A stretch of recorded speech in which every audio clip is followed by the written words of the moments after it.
Hello friends, welcome back to Active Mind. तो friends, हम यहाँ पे केवीएस टीजीटी साइंस का सिलेबस कंप्लीट कर रहे हैं और आज हमको यहाँ पे डिस्कस करना है मेटल एंड नॉन मेटल के बारे में। तो फ्रेंड्स, इसके प्रीवियस लेक्चर में हमने मेटल्स के बारे में, नॉन मेटल्स के बारे में यहाँ पे काफ़ी कुछ पढ़ लिए हैं। वहाँ पे मैंने आपको फिजिकल प्रॉपर्टी, केमिकल प्रॉपर्टी भी बता दिया था मेटल्स एंड नॉन मेटल्स की।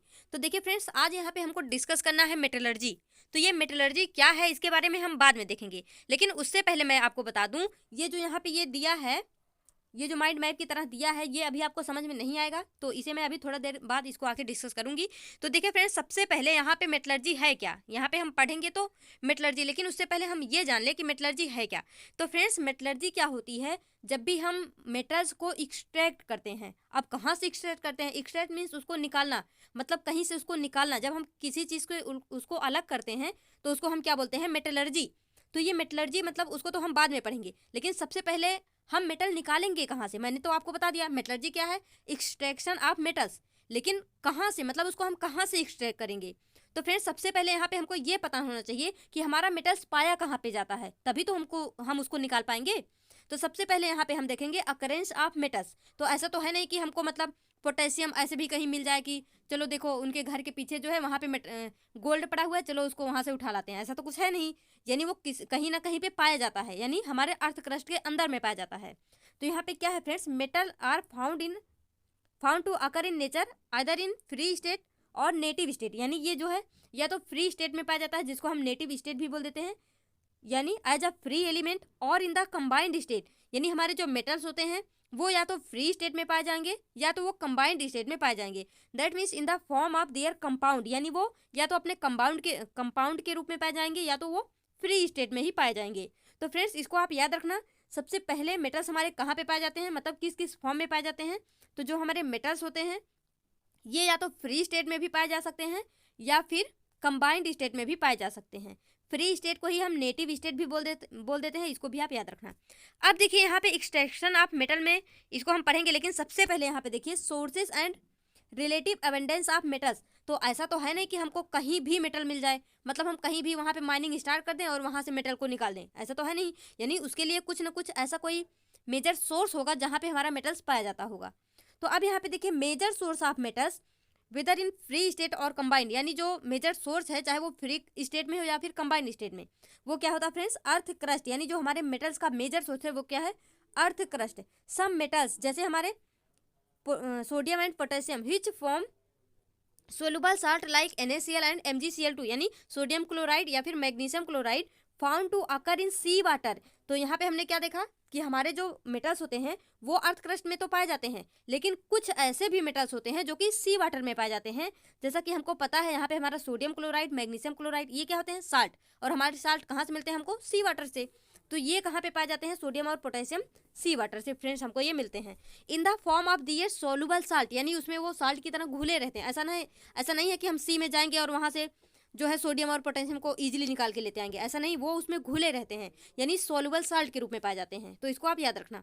तो अब हम ये देख लिए कि जो हमारा मेटल्स होता है वो अर्थ क्रस्ट में पाया जाता है, कुछ ऐसे भी मेटल्स होते हैं जो कि सोलुबल साल्ट के रूप में पाए जाते हैं। तो अब हमको यही देखना होगा कि मतलब ये पाए तो जाते हैं, इनको हम किस तरह से वहाँ से निकाल के अलग करेंगे, किस तरह से उसको हम अपने यूज में ला सकेंगे। तो देखिए फ्रेंड्स, यहाँ पे most abundant metal on the earth surface, यानी जो हमारे अर्थ सरफेस पे ज़्यादा से ज़्यादा मेटल्स पाए जाते हैं वो क्या होते हैं? हमारे aluminium, iron, calcium, sodium, potassium, magnesium, titanium, ये सब है। यहाँ पे आपको इनका परसेंटेज वैसे याद रखने की कोई ज़रूरत नहीं है, बस आप ये देख लीजिए कि सबसे ज़्यादा जो है मोस्ट एबंडेंट हमारा मेटल क्या होता है? एल्यूमिनियम, इतना याद रखना। उसके बाद हमारा आयरन होता है, then calcium, then sodium, then potassium, then magnesium, then titanium. अब देखिए फ्रेंड्स, यहाँ पे आता हमारा मिनरल। मिनरल क्या होते हैं? तो फ्रेंड्स, मिनरल एलिमेंट और compound occurring naturally in the earth crust, यानी हमारे अर्थ क्रस्ट में नेचुरल रूप से जो पाए जाते हैं ऐसे एलिमेंट या फिर ऐसे कंपाउंड जो होते हैं वो हमारे क्या होते हैं? मिनरल्स। या फिर इनको अदर लैंग्वेज में क्या बोल सकते हैं कि the natural substance containing metal in combined form are known as mineral. यानी या तो आप बोलिए कि हमारे अर्थ क्रस्ट में ऐसे सब एलिमेंट या कंपाउंड जो कि नेचुरली अकर करते हैं, नेचुरल रूप से पाए जाते हैं, उसको हम क्या बोल देते हैं? मिनरल। लेकिन फ्रेंड्स, यहाँ पे और हम क्या बोल सकते हैं कि नेचुरल सबस्टांस कंटेनिंग मेटल, ऐसा एक नेचुरल सबस्टांस जिसमें क्या होता है? मेटल पाया जाता है, उसको हम क्या बोल देते हैं? मिनरल। अब देखिए यहाँ पे मिनरल और ओर्स जो है ये हमको बहुत कंफ्यूज करते हैं। आता है हमारा मिनरल्स, तो सबसे पहले यहाँ पे देखते हैं कि मिनरल्स क्या होते हैं। एलिमेंट और compound occurring naturally in the earth crust, यानी हमारे अर्थ क्रस्ट में ऐसे एलिमेंट या कंपाउंड जो कि नेचुरल रूप से पाए जाते हैं, नेचुरली पाए जाते हैं, उनको हम क्या बोल देते हैं, मिनरल्स। लेकिन यहाँ पे इसका और एक डिफिनेशन हम दे सकते हैं कि the natural substances containing metal in combined form are known as minerals, यानी ऐसे नेचुरल सबस्टांस जिनमें क्या पाया जाता है, मेटल, और वो भी किस स्टेट में, कंबाइंड स्टेट में, उसको हम क्या बोल देते हैं, मिनरल्स। तो आप ये दोनों डेफिनेशन याद रखना, एलिमेंट और compound occurring naturally in the earth crust या फिर natural substances containing metal in the combined state are known as mineral. तो इसको फ्रेंड्स आप याद रखना। अब देखिए ये ओर्स क्या होते हैं, आपको ये मिनरल और ओर्स ये दोनों बहुत कंफ्यूज करेंगे, आपको लगेगा इसमें फिर मतलब डिफरेंस ही क्या है।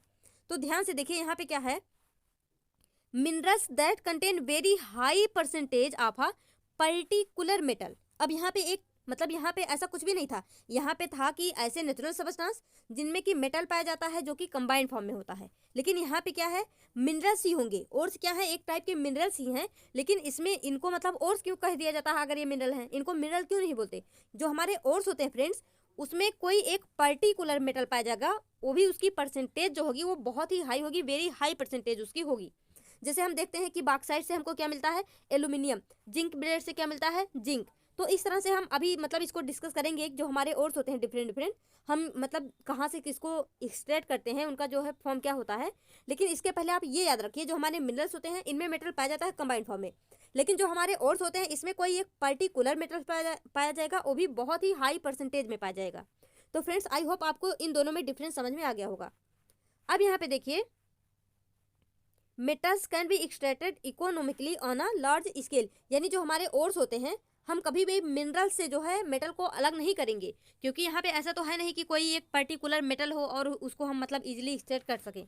लेकिन जो हमारे ओर्स होते हैं उसमें कोई एक पर्टिकुलर मेटल होगा, उसकी परसेंटेज भी हाई होगी। तब ऐसा तो है नहीं कि हम ऐसे जगह से माइनिंग करना स्टार्ट कर देंगे या फिर मेटल को एक्सट्रैक्ट करेंगे जहाँ पे हमको मतलब, अगर मान लीजिए उसको हमको 1 करोड़ का फायदा होने वाला है तो वहाँ पे हमारा 2 करोड़ का नुकसान हो जाए, तो ऐसे तो मेटल एक्सट्रैक्ट करने का कोई फायदा ही नहीं होगा, क्योंकि जितना हम उसमें मतलब लागत लगाएंगे उससे कम ही हमको प्रोडक्शन मिलेगा।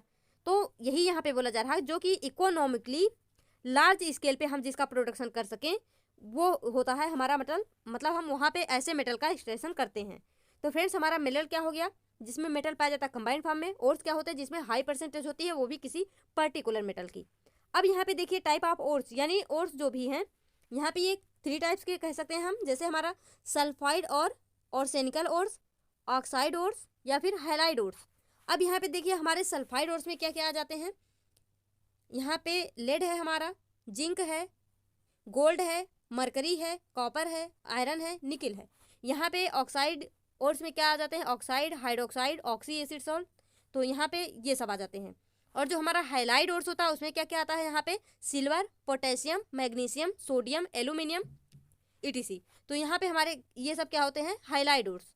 अब यहाँ पे देखिए ये लाइन इंपॉर्टेंट है फ्रेंड्स, इसको याद रखना, बाई चांस आपसे हो सकता है पूछ लें स्टेटमेंट में, तो याद रखना, all metals all ores are mineral, यानी हमारे जितने भी ओर्स होते हैं वो क्या होते हैं, मिनरल होते हैं। बट ऑल मिनरल और नॉट ओर्स, लेकिन जितने भी मिनरल होते हैं वो जरूरी नहीं कि वो ओर्स हों, यानी जितने हमारे ओर्स होते हैं वो मिनरल होते हैं, लेकिन ये जरूरी नहीं कि जितने मिनरल हैं वो ओर्स भी हैं। अब यहाँ पे इसको कैसे समझ सकते हैं फ्रेंड, जो हमारा मिनरल होता है उसमें क्या होता है, मेटल होता है, लेकिन उसी मिनरल को हम और नाम देते हैं कब, जब वहाँ पे कोई एक पर्टिकुलर मेटल जो है वो हाई परसेंटेज में पाया जाए, तो मेटल बड़ा हुआ या फिर ओर्स, जो हमारा मेटल मेटल नहीं मिनरल, जो हमारा मिनरल है ये बड़ा हुआ, जो ओर्स है ये मिनरल का ही एक छोटा सा रूप है। तो फ्रेंड जितने भी ओर्स हैं वो मिनरल मतलब हो सकते हैं, लेकिन जितना भी हमारा मिनरल है वो ओर्स नहीं हो सकता, इसको आप याद रखना। तो यही है यहाँ पे हमारा, all ores are mineral but all mineral are not ore, इसको आप याद रखना। अब यहाँ पे देखते हैं हम मेटलर्जी, यानी मेटलर्जी हम किसे बोलते हैं, एक्सट्रैक्शन ऑफ मेटल, यानी मेटल को एक्सट्रैक्ट करने की प्रोसेस को हम क्या नाम दे देते हैं, मेटलर्जी। इसको हम केमिस्ट्री में मेटलर्जी के नाम से जानते हैं, और हमारे सिलेबस में एकदम क्लियरली लिखा है मेटलर्जी।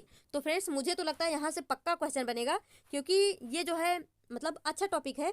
अभी आप देखेंगे ये मतलब अगर यहाँ पे अगर आप एक बार एनसीईआरटी पढ़ के देखना, आपको बहुत ही कंफ्यूज करेगा, लेकिन मैंने आपको यहाँ पे एनसीईआरटी से एक एक लाइन निकाल के ईजिली लिख दिया है, आपको ईजिली ये समझ में आ भी जाएगा। तो देखिए यहाँ पे various step involve in the extraction of metal, यानी जो हमारा मेटल को जब हम एक्सट्रैक्ट करते हैं तो वहाँ पे बहुत सारे स्टेप जो है फॉलो होते हैं। From its ores followed by refining of metal call metallurgy, यानी वही हमने बताया आपको कि मेटल को एक्सट्रैक्ट करने का प्रोसेस जो होता है वहाँ पे मतलब उसको हम मेटलर्जी बोलते हैं, लेकिन यहाँ पे बहुत सारे स्टेप फॉलो करने पड़ते हैं हमको। तो यहाँ पे फ्रेंड्स मेजरली 3 स्टेप फॉलो होते हैं। सबसे पहले क्या होता है, कंसंट्रेशन ऑफ ओर और इनरिचमेंट ऑफ ओर, यानी सबसे पहले तो हम यही देखेंगे कि कहाँ पे और जो है हमारा वो सबसे ज़्यादा है, उसका कंसंट्रेशन सबसे ज़्यादा है। Extraction of metal from concentrated ore, उसके बाद जब हम ओर्स को निकालेंगे फिर वहाँ से हम उसमें से मेटल को जो है निकालेंगे। अब अगर हम वहाँ से मेटल को एक्सट्रैक्ट कर लेंगे, उसके बाद ऐसा तो है नहीं कि वहाँ से हम केवल ओर से अगर मेटल को एक्सट्रैक्ट किए तो वो प्योर फॉर्म में हो। तो फ्रेंड्स वहाँ से हम जब उसको एक्सट्रैक्ट कर लेते हैं तो यहाँ पे हमारा 3rd स्टेप आता है कि उसको हम प्योरीफाई कर दें, यानी रिफाइनिंग या फिर प्योरीफिकेशन। आप रिफाइनिंग बोलिए या फिर प्योरीफिकेशन बोलिए, दोनों सेम टर्म है। यानी हम जो हमारा वो मेटल है जो कि अभी इम्प्योर है उसको हम रिफाइनिंग करेंगे, ये होगा हमारा 3rd स्टेप। तो सबसे पहला स्टेप कंसंट्रेशन ऑफ ओर और enrichment of ore, extraction of metals from concentrated ore, refining और प्योरीफिकेशन ऑफ इम्प्योर मेटल्स। तो आप ये याद रखना। अब देखिए यहाँ पे स्टेप वाइज यहाँ पे हम सारा स्टेप डिस्कस करेंगे, किसमें क्या हमको पढ़ना है ये भी डिस्कस करेंगे। तो यहाँ पे सबसे पहले देखिए कंसंट्रेशन ऑफ ओर्स और इनरिचमेंट ऑफ ओर्स। तो सबसे पहले देखिए यहाँ पे friends, ores mined from earth contain large amount of impurities such as sand soil called gangue. देखिए ये जो है हमारे एनवीएस के 2016 या फिर 19 ऐसे किसी एग्जाम में पूछा गया था ये। तो वहाँ पे यही था कि गैंग क्या होता है, तो गैंग के बारे में पूछा गया था यहाँ पे, तो इसलिए मैंने यहाँ पे ये लिख दिया एनवीएस, यानी ये प्रीवियस ईयर क्वेश्चन है। तो ऐसे डायरेक्टली ये लाइन उठ के आई थी, ये एनसीईआरटी की लाइन है कि हमारा गैंग क्या होता है। तो देखिए फ्रेंड्स, गैंग क्या होता है, हम बोल सकते हैं कि अशुद्धियाँ होती हैं, लेकिन इसमें होता क्या क्या है, सैंड होता है, सॉयल्स होते हैं, तो ये सब मिलके क्या बनाते हैं, गैंग। तो यहाँ पे क्या है, ores mined from earth contain, यानी जब हम अर्थ से किसी भी ओर्स को निकालते हैं तो उसमें बहुत सारी अशुद्धियाँ होती हैं, इम्प्योरिटीज होते हैं, जैसे वहाँ पे सैंड हो सकते हैं, सॉयल्स हो सकते हैं, तो इन सबको हम क्या बोल देते हैं, गैंग बोल देते हैं। अब देखिए different method are use to remove gangue. अब यहाँ पे क्या है, मतलब अगर हम यहाँ से ओर को मतलब निकालें तो वहाँ से हमको जब मेटल को एक्सट्रैक्ट करना होगा तो सबसे पहले इस गंदगी को, इस अशुद्धि को हटाना पड़ेगा। तो यहाँ पे जो है अलग अलग यहाँ पे हमको स्टेप फॉलो करने पड़ेंगे, अलग अलग मेथड फॉलो करने पड़ेंगे। तो यहाँ पे क्या है, different methods are use to remove gangue, यानी गैंग को रिमूव करने के लिए यहाँ पे कौन कौन सा मेथड यूज करेंगे, सबसे पहले ये देखना है। तो देखिए फ्रेंड्स, सबसे पहले यहाँ पे क्या हो जाएगा, ग्रेविटी सेपरेशन और हाइड्रोलिक वॉशिंग, इसको हम क्या बोल देते हैं, ग्रेविटी सेपरेशन और हाइड्रोलिक वॉशिंग। सेकेंड हम यहाँ पे और क्या मेथड यूज कर सकते हैं, फ्रोथ फ्लोटेशन प्रोसेस। थर्ड हमारा इलेक्ट्रोमैग्नेटिक सेपरेशन। फोर्थ है हमारा केमिकल सेपरेशन। यहाँ पे हमको केमिकल सेपरेशन के बारे में नहीं पढ़ना है, ये इसको हम 11th-12th में पढ़ते हैं, तो आप इसको छोड़ देना। हमको यहाँ पे ये 3 प्रोसेस जो है इसको डिस्कस करना है। अब यहाँ पे ये कन्फ्यूज मत होना कि ये कोई एक प्रोसेस है। फ्रेंड्स यहाँ पे हमको जैसे गैंग को रिमूव करने के लिए हम किसी में जो है ग्रेविटी सेपरेशन करेंगे, किसी में फ्रोथ फ्लोटेशन करेंगे, तो किसी में इलेक्ट्रोमैग्नेटिक सेपरेशन करेंगे।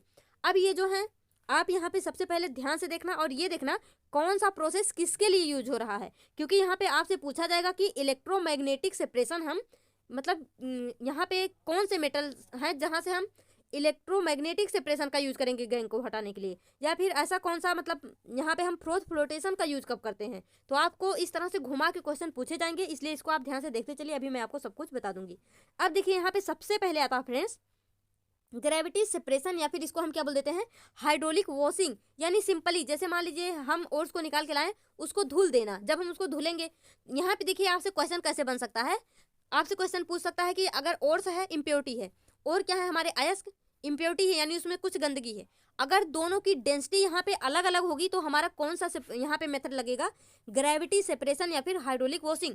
यानी यहाँ पे क्या है, अगर दोनों का डेंसिटी डिफरेंट होगा, एक हल्का होगा एक भारी होगा, तो जब भी हम उसमें पानी डालेंगे मतलब उसको वॉश करेंगे तो क्या होगा, यहाँ पे जो ओर्स होगा हमारा वो बैठ जाएगा, इम्प्योरिटी जो होगी वो बह जाएगी पानी के साथ में। तो फ्रेंड्स यहाँ पे आप याद रखना, जो हमारा ओर्स है वो बैठ जाएगा नीचे, और जो हमारी इम्प्योरिटी है वो बह जाएगी, यानी वो हल्की होगी। तो यहाँ पे दोनों के डेंसिटी में डिफरेंट होना बहुत ही जरूरी है, तभी हम इस ग्रेविटी सेपरेशन या फिर हाइड्रोलिक वॉशिंग मेथड को यूज कर सकते हैं। तो देखिए friends, process in which crushed ore is washed with water, यानी ऐसा प्रोसेस जिसमें हम क्रश्ड ओट्स, यानी ऐसा नहीं है कि ओट्स को ऐसे ही लाएं और वहाँ पे धुलना शुरू कर दिए, उसको क्रश करेंगे पहले थोड़ा सा, फिर उस क्रश्ड ओर को हम क्या करेंगे, पानी के साथ में उसको वॉश करेंगे।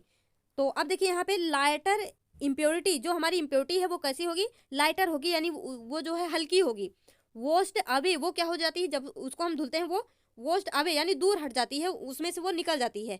हैवियर पार्टिकल, हैवियर पार्टिकल यहाँ पे हमारा कौन सा होगा, जिसमें हम मतलब जिसमें जो है मिनरल होगा।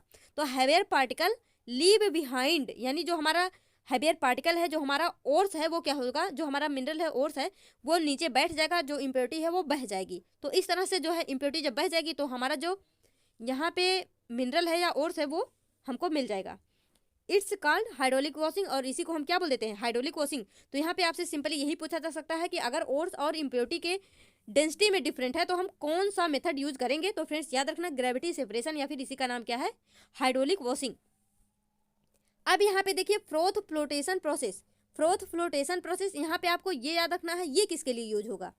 तो अब देखिए प्रोसेस इन विच मिनरल्स, यानी ऐसी प्रोसेस जिसमें मिनरल मोस्टली सल्फाइड, ध्यान देना, देखिए मैंने रेड से जो है यहाँ पे अंडरलाइन कर दिया है ताकि आप जब पढ़ेंगे इसको, जब आप पीडीएफ पढ़ेंगे तो आपको दिक्कत नहीं होगा। तो यहाँ पे क्या है, मोस्टली सल्फाइड, यानी ऐसे मिनरल हो गए हमारे जो कि सल्फाइड रूप में पाए जाएंगे। अभी मैंने आपको बताया ना, जो हमारे ओर्स होते हैं वो 3 टाइप्स के होते हैं। यहाँ पे देखिए बार बार मिनरल लिख के आ रहा, कोई नहीं, या तो यहाँ ओर्स लिख दीजिए या मिनरल, कोई दिक्कत नहीं है। तो हमारे जो ओर्स होते हैं वो 3 टाइप्स के होते हैं। तो यहाँ पे कौन सा वाला है, सल्फाइड वाला मिनरल है हमारा, सल्फाइड वाला ओर्स है। तो friends process in which minerals, जिसमें क्या है सल्फाइड है, are separated by agitation of a pulverised mixture. अब ये पल्वराइज्ड मिक्सचर क्या होता है, इसमें क्या क्या होता है, वाटर होता है, पाइन ऑयल होता है एंड सम केमिकल्स होते हैं। तो फ्रेंड्स ये वाटर, पाइन ऑयल, केमिकल, इसी को मिला के हम क्या बोल देते हैं, पल्वराइज्ड मिक्सचर। तो इसको आप याद रखना, यहाँ पे क्या है, with water, pine oil and chemical that cause binding between minerals grains and the air bubbles so that particle of ores called could float at the surface for collection. यानी यहाँ पे क्या होता है, सिंपली आप ये देखिए, जैसे मान लीजिए इस तरह से हमारा क्या होगा, एक कंटेनर होगा, इसमें हम क्या करेंगे, हम अपने जो भी हमारा ओर्स होगा इसमें हम डाल देंगे। तो यहाँ पे फ्रेंड जब यहाँ पे वाटर, जो ऐसा वाटर जिसमें क्या होगा, पाइन ऑयल होगा, तो यहाँ से आपसे ये भी पूछा जा सकता है कि पाइन ऑयल का यूज किस में होता है, मतलब जब हम मेटल को यहाँ पे एक्सट्रैक्ट करते हैं तो कौन सा प्रोसेस है जहाँ पे पाइन ऑयल का यूज होता है। तो याद रखना फ्रोथ फ्लोटेशन। तो अब देखिए फ्रेंड्स यहाँ पे जो सल्फाइड ओर्स पार्टिकल है, यहाँ पे ये इस तरह से झाग बना लेंगे, तो इसी को हम क्या बोल देते हैं, फ्रोथ फ्लोटेशन, यानी froth bubbles carrying sulphide ores, यानी यहाँ पे जो हमारे ओर्स हैं वो इस तरह से ऊपर आ जाएंगे और इसको हम एक्सट्रैक्ट कर लेंगे और गैंग जो है वो नीचे बैठ जाएगा। तो याद रखना फ्रेंड्स, पाइन ऑयल कहाँ पे होता है, किस में यूज होता है, फ्रोथ फ्लोटेशन प्रोसेस में। और ये मतलब ऐसे कौन से मिनरल्स को एक्सट्रैक्ट करने के लिए यूज होता है, ऐसे मिनरल्स जो कि मोस्टली सल्फाइड के फॉर्म में होते हैं उनको। तो याद रखना, यहाँ से 2 बातें याद रखनी है, मोस्टली सल्फाइड जिसमें होगा, ऐसे मिनरल को हम यहाँ से एक्सट्रैक्ट करेंगे, और इसमें क्या होगा, पाइन ऑयल का यूज होता है। ये है हमारा कौन सा प्रोसेस, फ्रोथ फ्लोटेशन। यहाँ पे झाग के रूप में हमारी जो है ओर्स है वो ऊपर की तरफ तैरने लगती है, वहां से हम इसको एक्सट्रैक्ट कर लेते हैं। यहाँ पे देखिए it is use for purification of galena, यानी पीबीएस जिसको हम बोल देते हैं, यानी लेड सल्फाइड, या फिर जिंक ब्लेंड जिसको हम क्या बोल देते हैं, जिंक सल्फाइड। तो यहाँ पे देखिए गैलेना मतलब लेड सल्फाइड या फिर जिंक सल्फाइड, इसको अभी मैं आपको यहाँ पे लिस्ट है उसको दिखा दूंगी, तो इसको आपको याद भी रखना पड़ेगा। जो हमारा पीबीएस होता है, यानी जो हमारा लेड सल्फाइड है उसको हम गैलेना बोल देते हैं, जो हमारा जिंक सल्फाइड है उसको हम जिंक ब्लेड बोल देते हैं। तो इसको फ्रेंड्स यहाँ पे गैलेना सल्फाइड, जितने भी सल्फाइड मतलब मोस्टली सल्फाइड है, ऐसा नहीं है सारे के सारे सल्फाइड, मोस्टली सल्फाइड जो होते हैं हमारे मिनरल, उसको हम यहाँ से इस प्रोसेस के द्वारा एक्सट्रैक्ट करते हैं। तो इसको आप याद रखना। अब देखिए फ्रेंड्स यहाँ पे आता है हमारा इलेक्ट्रोमैग्नेटिक सेपरेशन। तो यहाँ पे आप क्या याद रखेंगे, based on magnetic and non magnetic properties. अब यहाँ पे देखिए आपसे यही पूछा जाएगा डायरेक्टली कि अगर मतलब मान लीजिए और जो है और इम्प्योरिटी जो है, यानी ओर्स है गैंग्स है, अगर मान लीजिए दोनों में एक मैग्नेटिक है एक नॉन मैग्नेटिक है, तो कौन सा यहाँ पे मेथड हम यूज करते हैं उसके सेपरेशन के लिए। तो आप क्या बोलेंगे, इलेक्ट्रोमैग्नेटिक सेपरेशन। तो इसमें क्या है, based on magnetic and non magnetic property of 2 component of और, यानी प्योर एंड इम्प्योर। तो यहाँ पे देखिए फ्रेंड्स कुछ इस तरह से जो है इसका सेटअप कुछ इस तरह से होता है, यहाँ पे पहिए लगे होंगे, ये घूमेगा, उसके बाद क्या होगा, यहाँ पे ये जैसे ये कीप है, फनल है, यहाँ पे हम और प्लस इम्प्योरिटी यानी जो हमारा मिनरल है उसको हम यहाँ पे डाल देंगे। अब जब ये आएगा इस तरह से इस पट्टे पे चिपक के ऐसे यहाँ पे आएगा, उसके बाद यहाँ पे एक होगा हमारा जहाँ पे मैग्नेटिक होगा, एक होगा हमारा नॉन मैग्नेटिक। तो यहाँ पे जो हमारा फ्रेंड्स और होता है वो मैग्नेटिक होता है, जो हमारा गैंग होता है यानी जो इम्प्योरिटी होती है वो कैसा होता है, नॉन मैग्नेटिक। तो इस लाइन को याद रखना, इलेक्ट्रोमैग्नेटिक सेपरेशन में जो हमारा ओर्स होता है वो मैग्नेटिक होता है, जो इम्प्योरिटी होती है वो नॉन मैग्नेटिक होती है। तो इसमें यहाँ पे आयरन का मतलब कुछ बॉक्स टाइप में रख देंगे, वो जो है उसको मैग्नेट को अट्रैक्ट कर लेगा अपनी तरफ, तो इस तरह से वो यहाँ पे आके कलेक्ट हो जाएगा और जो हमारी इम्प्योरिटी है वो दूर के साइड में जाके गिरेगी। तो इस तरह से जो हमारा ओर्स है और इम्प्योरिटी है ये दोनों अलग अलग हो जाएंगे। अब देखिए फ्रेंड्स, यहाँ पे नेक्स्ट प्रोसेस आता है हमारा extraction of metal from concentrated ore. तो यहाँ पे मैंने आपको क्या क्या बताया, यहाँ पे हमने देखा gravity separation, froth flotation process, electromagnetic separation, लेकिन यहाँ पे हमको केमिकल सेपरेशन नहीं पढ़ना है। तो अब यहाँ पे देखिए नेक्स्ट जो हमको देखना है, यहाँ पे हमको ये वाला प्रोसेस देखना है, extraction of metal from concentrated ore.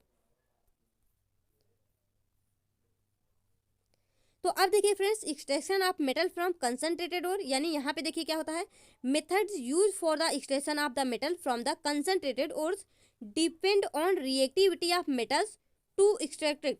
तो यहाँ पे मैंने आपको क्या बताया था, कल के वीडियो में मैंने क्या बताया था कि यहाँ पे आपको रिएक्टिविटी सीरीज जो है मेटल्स की उसको आपको याद करना पड़ेगा। तो अगर आपको यहाँ पे रिएक्टिविटी याद होगी, मतलब कौन सा हमारा मेटल्स है जो कि मोर रिएक्टिव है, कौन सा लेस रिएक्टिव है, तो उसके बेस पे यहाँ पे हम इसको एक्सट्रैक्ट करेंगे। तो देखिए फ्रेंड, यहाँ पे मेटल लो इन रिएक्टिविटी सीरीज यानी कुछ हमारे ऐसे मेटल्स होते हैं, मैंने कल आपको बताया भी था कि जो होते हैं वो मतलब रिएक्टिविटी सीरीज में क्या होते हैं, नीचे की साइड में होते हैं, उनको हम क्या बोल देते हैं, वो मेटल क्या होते हैं, लेस रिएक्टिव होते हैं। ये हमारे कौन कौन से मेटल थे, जैसे हमारा कॉपर हो गया, मरकरी हो गया, गोल्ड हो गया, यहाँ पे सिल्वर हो गया, प्लेटिनम हो गया, गोल्ड हो गया, ये सब क्या है, ये सब लो मतलब लेस रिएक्टिव होते हैं। तो फ्रेंड देखिए, these metal are generally very unreactive, oxide of these can be reduce to metal by heating alone, यानी अगर हम इनको केवल हीट कर देंगे तो भी इनकी जो हमको मतलब यहाँ पे इनको हम एक्सट्रैक्ट कर सकते हैं। जैसे ये हमारा सिनेबार हो गया, ये क्या है, यहाँ पे हमारा मर्करी सल्फाइड। तो यहाँ पे हम जो है इसका ऑक्सीजन से जब इसको रिएक्ट करवाएंगे तो केवल इसको अगर हम हीट कर देंगे तो भी फ्रेंड्स यहाँ पे क्या होगा, हमारा जो मर्क्यूरिक ऑक्साइड होगा ये अलग हो जाएगा और जो सल्फाइड डाइऑक्साइड होगा ये अलग हो जाएगा। तो फ्रेंड्स इसको आप याद रखना, जो हमारे रिएक्टिविटी सीरीज में जो कि मेटल सबसे नीचे की साइड में होते हैं, जो कि वेरी अनरिएक्टिव होते हैं, उनको हम केवल अगर हीट कर देंगे तो भी हम उनको एक्सट्रैक्ट कर सकते हैं। तो देखिए, अगर यहाँ पे आपको थोड़ा बहुत नहीं भी समझ में आ रहा होगा, वैसे मुझे उम्मीद है कि आपको हर एक पॉइंट समझ में आ रहा होगा। तो फ्रेंड्स आपको ये जब हम क्वेश्चन करेंगे तो आपको अच्छे से और भी क्लियर हो जाएगा कि किस तरह से क्वेश्चन इस पे बनते हैं। वैसे मैं आपको बता रही हूँ कि क्वेश्चन कहाँ कहाँ से किस तरह से बन सकते हैं। तो अब यहाँ पे देखिए नेक्स्ट आता हमारा एक, ये आप फैक्ट के रूप में याद रखना कि जो हमारा मैक ऑर्थर फॉरेस्ट होता है, ये cyanide process use for the concentration of silver and gold ores, यानी हम सिल्वर और गोल्ड ओर्स को एक्सट्रैक्ट करने के लिए यहाँ पे किसका यूज करते हैं, MacArthur Forrest cyanide process. तो इसको फ्रेंड्स आप ऐसे ही याद रख लेना एज अ फैक्ट। अब यहाँ पे देखिए, तो फ्रेंड्स एक बार मैं आपको बता देती हूँ, यहाँ पे देखिए फ्रेंड्स, यहाँ पे मैं आपको बताती हूँ, जो मैंने आपको रिएक्टिविटी सीरीज में मेटल्स बताए थे, क्या क्या बताया था मैंने, यहाँ पे इस तरह से बताया था मैंने, केदारनाथ भाई का माली आलू जरा, इसको आप नीचे नीचे लिखती तो सही रहता बट कोई नहीं, फीके नीके से पकाता है, यहाँ पे हमारा क्या आ गया, नॉन मेटल। उसके बाद यहाँ पे क्या है, क्योंकि हर गांव अलग और अच्छा आलू पकाता है। ये देखिए इस तरह से ये था हमारा रिएक्टिविटी सीरीज। तो देखिए फ्रेंड्स, यहाँ पे आप जो है इसको जाके टेलीग्राम पे देख लीजिए, वहाँ पे मैंने शेयर कर दिया है, ये मतलब इसका ट्रिक वहाँ पे लिखा गया है। तो आप एक बार इसको अच्छे से देखिए, यहाँ से आपको अगर ये आपको याद हो जाता है, आपके बहुत सारे कॉन्सेप्ट, बहुत सारे क्वेश्चन इससे बनेंगे। तो इसको आपको याद करना बहुत ही ज़रूरी है, चाहे आप लिख के याद करिए, 2-3 बार लिख लीजिए या फिर बोल लीजिए, ऑटोमेटिक याद हो जाएगा। अब देखिए यहाँ पे कुछ चीज़ें ध्यान रखनी पड़ती हैं, जैसे यहाँ पे हमने क्या पढ़ा, केदारनाथ भाई, जैसे यहाँ पे भाई है तो आप जैसे भाई का माली, माली मत पढ़िए, मागी पढ़ लीजिए, मान लीजिए मागी। आलू जन फीके निके सन पबाता, ऐसे पढ़ ली, पकाता नहीं पबाता पढ़ ली, ताकि ये पता रहे कहाँ पे पकाता में पीटी है, कहाँ पे पीबी है, नहीं तो पता चला ट्रिक भी याद करें तो उसमें भी कंफ्यूज हो जाए। अब देखिए फ्रेंड्स, यहाँ पे ये जो हाइड्रोजन है हमारा, ये क्या है, नॉन मेटल। नॉन मेटल से जितने भी नीचे मतलब यहाँ पे जो भी मेटल होते हैं वो क्या होते हैं, लेस रिएक्टिव होते हैं। तो अगर ये सीधे मतलब एक लाइन से लिखा होता तो हाइड्रोजन के नीचे कौन आता, ये सारे मेटल आते हैं हमारे हाइड्रोजन के नीचे। तो अभी मैंने आपको क्या बताया, ऐसे हमारे मेटल्स जो कि लेस होते हैं या फिर मतलब लेस रिएक्टिव या फिर अनरिएक्टिव होते हैं, उनको हम कैसे जो है यहाँ पे सेपरेट करते हैं। अगर उनको आप केवल इजीली हीट कर देंगे तो भी वो सेपरेट हो जाएंगे। यानी यहाँ पे जो भी हमारा यहाँ पे कॉपर है, मरकरी है, यहाँ पे गोल्ड है, यहाँ पे प्लेटिनम है हमारा और सिल्वर है, ये इन सबको हम क्या करेंगे, इन सबको हम हीट करेंगे तो ये आसानी से एक्सट्रैक्ट हो जाएंगे। तो देखिए यहाँ पे आपसे इसी तरह से क्वेश्चन भी बनेगा कि जो हमारे मतलब लेस रिएक्टिव एलिमेंट जो मेटल होते हैं उनको हम किस तरह से जो है उनको एक्सट्रैक्ट करते हैं। तो आप टेंशन मत लीजिए, आपको क्वेश्चन जो है एनसीईआरटी एग्जाम्पलर का जो भी इससे रिलेटेड होगा मैं सारा करवा दूंगी। बट एक बार आप समझिए तो सही कि क्वेश्चन बनता कैसे है, तभी आप इजीली उसको कर पाएंगे। तो यहाँ पे हमने क्या देखा, जितने भी हाइड्रोजन से नीचे हैं वो कैसे उनको हम सेपरेट करते हैं, बाय द हीटिंग, यानी हीटिंग प्रोसेस के द्वारा। अब यहाँ पे देखिए हाइड्रोजन मतलब सबसे ऊपर जो है ये क्या होंगे, ये मोर रिएक्टिव होंगे। लेकिन फ्रेंड्स कुछ ऐसे मेटल हैं जैसे हमारी ये हो गए, ये क्या होंगे, ये बीच में होंगे। तो यही हमको देखना है कि जो हमारे रिएक्टिविटी सीरीज में कुछ ऐसे मेटल हैं जो कि सबसे नीचे हैं, जो कि लेस रिएक्टिव हैं, कुछ ऐसे हैं जो कि बीच में है, कुछ ऐसे हैं जो कि एकदम एबव है यानी सबसे ऊपर हैं, वो क्या है, मोस्ट रिएक्टिव हैं। तो जो बीच में है, जो एकदम नीचे है, जो एकदम ऊपर है, तीनों को सेपरेट करने का अलग अलग यहाँ पे तरीका है, वही हम यहाँ पे डिस्कस कर रहे हैं। तो मैंने ये आपको बता ही दिया, जो कि मतलब सबसे नीचे होते हैं जो कि वेरी अनरिएक्टिव होते हैं, उनको हम सिंपली हीटिंग प्रोसेस के द्वारा सेपरेट कर सकते हैं। अब यहाँ पे आता है metal in middle of reactivity series, यानी कुछ ऐसे भी हमारे मेटल्स हैं जो कि रिएक्टिविटी सीरीज में कहाँ पे हैं, मिडिल में है, यानी बीच में है, ना वो एकदम ऊपर है ना ही बिल्कुल नीचे हैं। तो ऐसे कौन कौन से हमारे मेटल्स हो गए, जैसे यहाँ पे आयरन हो गया, जिंक हो गया, यहाँ पे हमारा लेड हो गया। तो ये सब क्या है फ्रेंड्स, ये मिडिल में पाए जाते हैं। तो इनको हम कैसे एक्सट्रैक्ट करेंगे ये हमको यहाँ पे देखना है। तो अब यहाँ पे देखिए, these metals are found in nature in the form of their oxide, sulphide और कार्बोनेट ओर्स।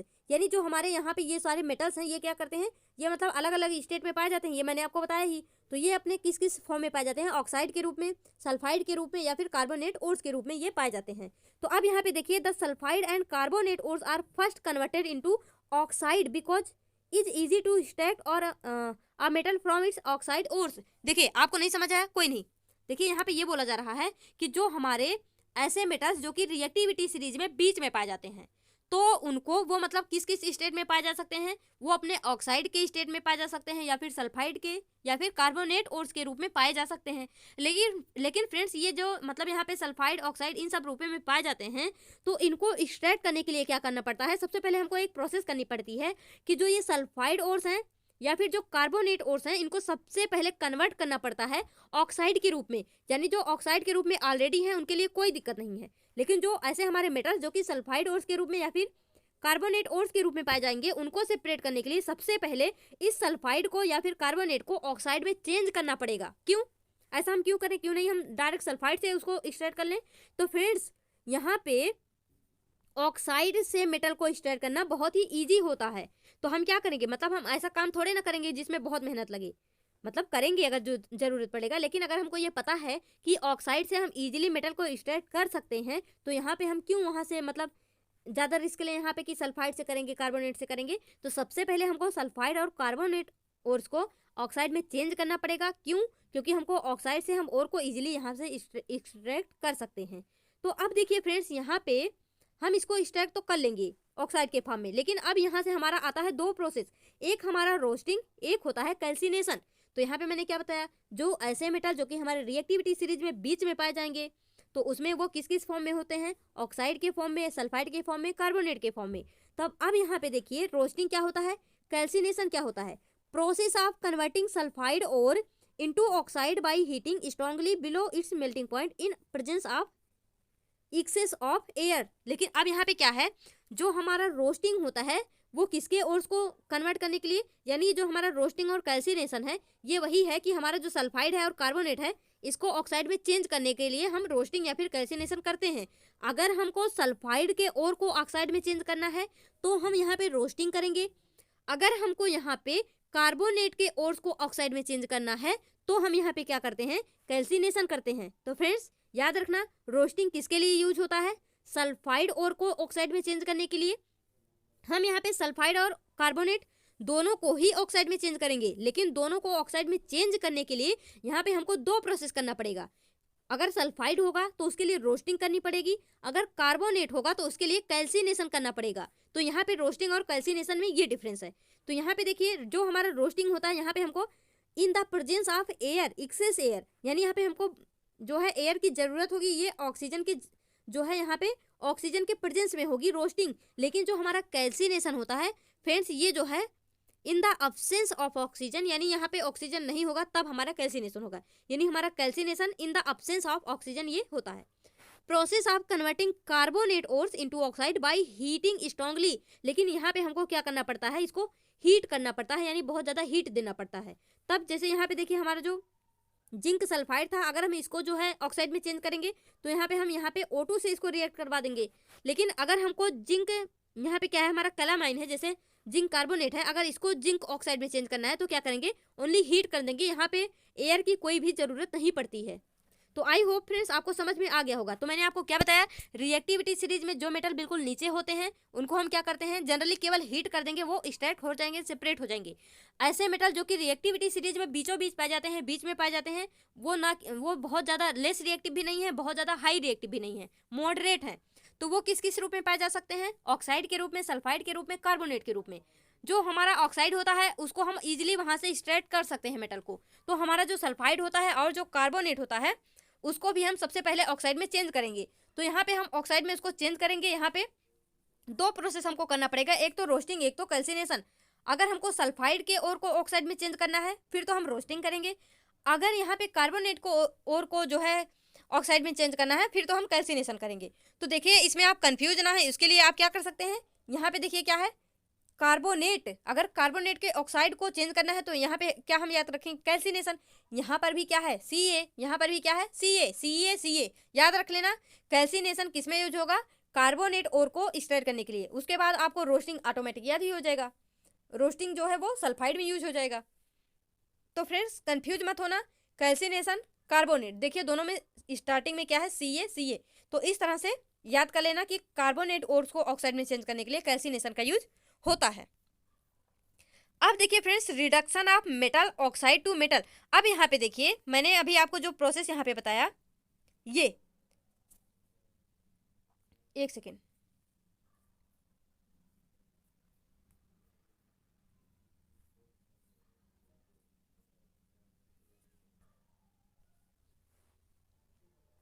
तो मैंने आपको जो ये बताया यहाँ पे, जो हम यहाँ पे extraction of metal from concentrated और कर रहे हैं, यहाँ पे हमने दो केस पढ़ा। एक तो हमारा मेटल रोइन, मतलब जो कि रिएक्टिविटी सीरीज में सबसे नीचे है, जो कि बीच में है, इसको। तो अब यहाँ पे फ्रेंड्स ये जो मेटल ऑक्साइड हमने यहाँ पे बनाया है, जो कि यहाँ पे मतलब जैसे देखिए यहाँ पे मैंने क्या बताया, जो हमारा सल्फाइड है या फिर कार्बोनेट है वहाँ पे इसमें हम इसको ऑक्साइड में चेंज कर देते हैं। तो अब यहाँ पे जो हमारा मेटल ऑक्साइड बना है उसका हम क्या करेंगे, रिडक्शन करेंगे। तो ये प्रोसेस याद रखना, क्योंकि अगर आपको प्रोसेस याद होगा तो भी आपका बहुत सारा यहाँ पे क्वेश्चन सॉल्व हो जाएंगे। देखिए reduction of metal oxide to metal, यानी जब जो अब हमको यहाँ पे मेटल ऑक्साइड हम बनाए हैं सल्फाइड या कार्बोनेट से, उसको हम क्या करेंगे, यहाँ पे उसका रिडक्शन करेंगे। रिडक्शन क्या होता है मैंने आपको बताया था। ऑक्सीडेशन क्या है, addition of oxygen, addition of oxygen क्या है, ऑक्सीडेशन। लेकिन रिमूवल ऑफ ऑक्सीजन क्या होता है, रिडक्शन। या फिर अगर हम बोलेंगे एडिशन ऑफ हाइड्रोजन क्या होता है, रिडक्शन। तो दोनों एक दूसरे के जो है अपोजिट होते हैं, तो इसको आप याद रखना। तो रिडक्शन क्या होता है, रिमूवल ऑफ ऑक्सीजन। अब देखिए friends, metal oxide are reduce to corresponding metals by using suitable reducing agent such as coke और highly reactive metals like aluminium, sodium etcetera on the basis of their reactivity using displacement reaction. हो सकता है आपको नहीं समझ आया होगा, लेकिन देखिए फिर से यहाँ पे ध्यान से देखिए, यहाँ पे बोला जा रहा है कि जो हमको मेटल ऑक्साइड मिला है उसको अब हम क्या करेंगे, रिड्यूस करेंगे। उसको हम क्या करेंगे, रिड्यूस करेंगे, वहाँ से ऑक्सीजन जो है उसको हटाएंगे, तभी तो हमको वो जो हमारा मेटल है वो प्योर फॉर्म में मिलेगा।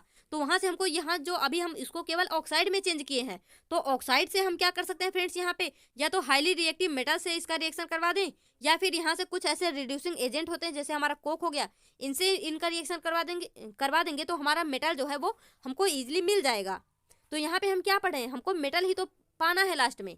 तो यहाँ पे हमने क्या किया, सल्फाइड या फिर कार्बोनेट को मेटल ऑक्साइड में चेंज किया है। अब उस मेटल ऑक्साइड से हमको यहाँ पे उसका जो ऑक्सीजन है उसको बाहर निकाल देना है और केवल हमको मेटल चाहिए। तो देखिए यहाँ पे जैसे मान लीजिए ये हमारा लेड ऑक्साइड मिला हमको, तो जब हम यहाँ पे ये कार्बन जो होता है इसको क्या बोलते हैं, सिंगल कार्बन को कोक बोलते हैं।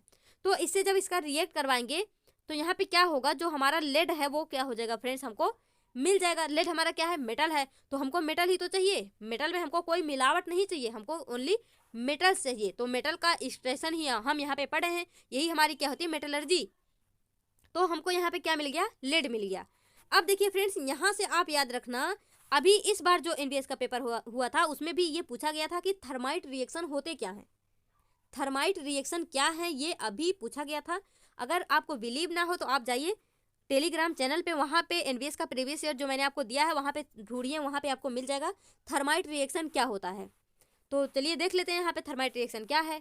रिएक्शन ऑफ आयरन ऑक्साइड यानी हमारा Fe2O3 with aluminium to produce iron use to join railway tracks और क्रैक्ड मशीन पार्ट। यानी जो हमारा यहाँ पे जो मतलब अगर फ्रेंड्स हम यहाँ पे आयरन ऑक्साइड को एल्यूमिनियम के साथ में क्या करेंगे, रिएक्ट करवाएंगे, तो यहाँ से हमको क्या मिलेगा, यहाँ से हमको मिलेगा आयरन। तो friends reaction of iron oxide with aluminium to produce iron, यानी यहाँ पे हमको एल्यूमिनियम का रिएक्शन करवाना है किसके साथ में, आयरन ऑक्साइड के साथ में, फिर हमको यहाँ पे क्या मिलेगा, आयरन मिलेगा, यहाँ से एल्यूमिनियम ऑक्साइड जो है वो अलग हो जाएगा। तो इसी को हम क्या बोल देते हैं, थर्माइट रिएक्शन। और इसका यूज कहाँ पे होता है, जॉइंट रेलवे ट्रैक्स को जोड़ने के लिए, क्रैक्ड मशीन पार्ट यानी कोई मशीन पार्ट जो है वो क्रैक्ड हो गया उसको जो है जोड़ने के लिए भी इसका यूज होता है।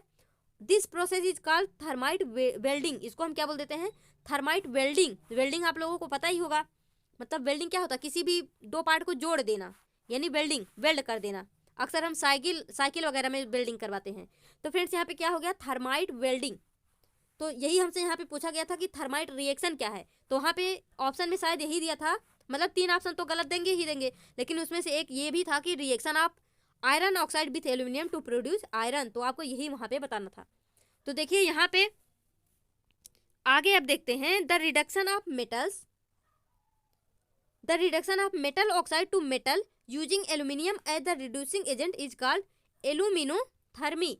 इस प्रोसेस को मतलब जब हम यहाँ मेटल ऑक्साइड से मेटल को क्या करते हैं, रिड्यूस करते हैं in the presence of aluminium, उसको हम क्या बोल देते हैं, एल्यूमिनोथर्मी। क्या बोल देते हैं, एल्यूमिनोथर्मी। इसको भी आप याद रखना, क्या पता इस बार थर्माइट रिएक्शन पूछा था तो केवीएस में पूछ लेगा एल्यूमिनोथर्मी, इस तरह से। तो जितना भी टर्म आता है, जितना भी रिएक्शंस आता है, एक एक पॉइंट को अच्छे से देखते चलिए, आराम से क्वेश्चन बन जाएंगे। देखिए फ्रेंड्स, अब यहाँ पे आता है हमारा metal high in reactivity series, यानी अब तक मैंने आपको क्या बताया, ऐसे मेटल्स जो कि हमारे रिएक्टिविटी सीरीज में नीचे के साइड में होते हैं। नीचे के साइड का क्या मतलब, जो भी नॉन मेटल जो है हमारा हाइड्रोजन उसके नीचे होते हैं, और जो हमारा हाइड्रोजन से ऊपर होते हैं बीच में, वो क्या होते हैं हमारे, मतलब जो हमारे रिएक्टिविटी सीरीज में मिडिल में होते हैं। उसका प्रोसेस यहाँ पे हमने सब कुछ पढ़ लिया। अब हमको पढ़ना है ऐसे मेटल जो कि हमारे रिएक्टिविटी सीरीज में सबसे हाई होते हैं, जिनकी रिएक्टिविटी क्या होती है, सबसे हाई होती है। ये हमारे क्या है, मैंने आपको बताया था, हमारा जो नाक है यानी सोडियम और पोटेशियम, ये सबसे हाईली रिएक्टिव होते हैं। तो यहाँ पे हमको इन सब के बारे में अब पढ़ना है यहाँ पे। तो क्या हो गया, potassium, calcium, sodium, magnesium, aluminium, ये सब क्या होते हैं, ये सब हमारे रिएक्टिविटी सीरीज में ऊपर की तरफ में होते हैं, यानी हाईली रिएक्टिव होते हैं। और सबसे ज़्यादा हाईली रिएक्टिव क्या होते हैं, पोटेशियम और सोडियम। देखिए फ्रेंड्स, अभी इस बार जो है AEES का जो एग्जाम हुआ था उसमें आपसे सीधे यही पूछ लिया था कि सबसे हाईली रिएक्टिव मेटल क्या है। सोचो, ये भी मतलब TGT में वो भी पूछा था कि सबसे हाईली रिएक्टिव मेटल कौन सा है। वहां पे आपको क्या ही बताना था, यहाँ पे क्या है हमारा, नाक नहीं फ्रेंड्स, ये है, मैंने आपको क्या बताया था, का ना बा कार मागे, इस तरह से मैंने अपना वाला ट्रिक बताया था। तो वहाँ पे क्या था, जो हमारा पोटेशियम वो सबसे ऊपर है, तो यहाँ पे सोडियम नहीं, पोटेशियम। तो आपसे यही पूछा गया था कि हमारा सबसे हाईली रिएक्टिव मेटल कौन सा है, तो वहाँ पे आपको क्या बताना था, पोटेशियम। सोचो, ये मतलब TGT में पूछा गया क्वेश्चन। अब देखिए यहाँ पे, these metals are highly reactive thus they can't be obtained by reduction of their oxide by heating with carbon और aluminium as these metal have greater affinity for oxygen। अब यहाँ पे ये बोला जा रहा है कि जो हमारे ये मेटल्स होते हैं, मैंने आपको ये भी बताया था कि जो हमारे सोडियम और पोटेशियम होते हैं, इनको हम ऐसे खुले जगह पे नहीं रख सकते हैं, क्योंकि ये क्या करेंगे, ये जो है एयर से क्या करते हैं, बहुत फास्ट रिएक्ट कर जाते हैं, मतलब ऑक्सीजन से रिएक्ट कर जाते हैं। तो देखिए यहाँ पे वही बोला जा रहा है कि जो ये मेटल्स होते हैं जो कि हमारे रिएक्टिविटी सीरीज में सबसे हाईली रिएक्टिव होते हैं, ये क्या करते हैं, can't be obtained by reduction of their oxide, ये अपने ऑक्साइड से रिडक्शन के द्वारा हमको नहीं मिल सकते हैं। These metals have greater affinity for oxygen, ये मतलब ऑक्सीजन से बहुत ही फास्ट बाइंड कर लेते हैं। These metals like potassium, calcium, sodium, magnesium and aluminium are obtained by electrolytic reduction. ध्यान देना, जो हमारे ऐसे मेटल जो कि रिएक्टिविटी सीरीज में सबसे ऊपर हैं, हाईली रिएक्टिव हैं, उनके लिए कौन सा प्रोसेस यूज होता है, इलेक्ट्रोलाइटिक रिडक्शन। कौन सा प्रोसेस, इलेक्ट्रोलाइटिक रिडक्शन। तो आपसे इसी तरह से क्वेश्चन बनेगा।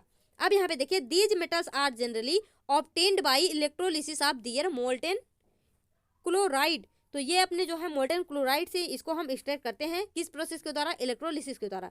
अब यहाँ पे देखिए, metals are deposited at cathode while chlorine is liberated at anode. यहाँ पे जो हमारे, यहाँ पे हमारा क्या है, मोल्टेन क्लोराइड है, यानी जो हमारा क्लोराइड होगा वो किस पे आ जाएगा, वो यहाँ एनोड पे आ जाएगा, और जो हमारा यहाँ पे मेटल होगा वो कैथोड पे कलेक्ट हो जाएगा, और इस तरह से जो है वो सेपरेट हो जाएगा।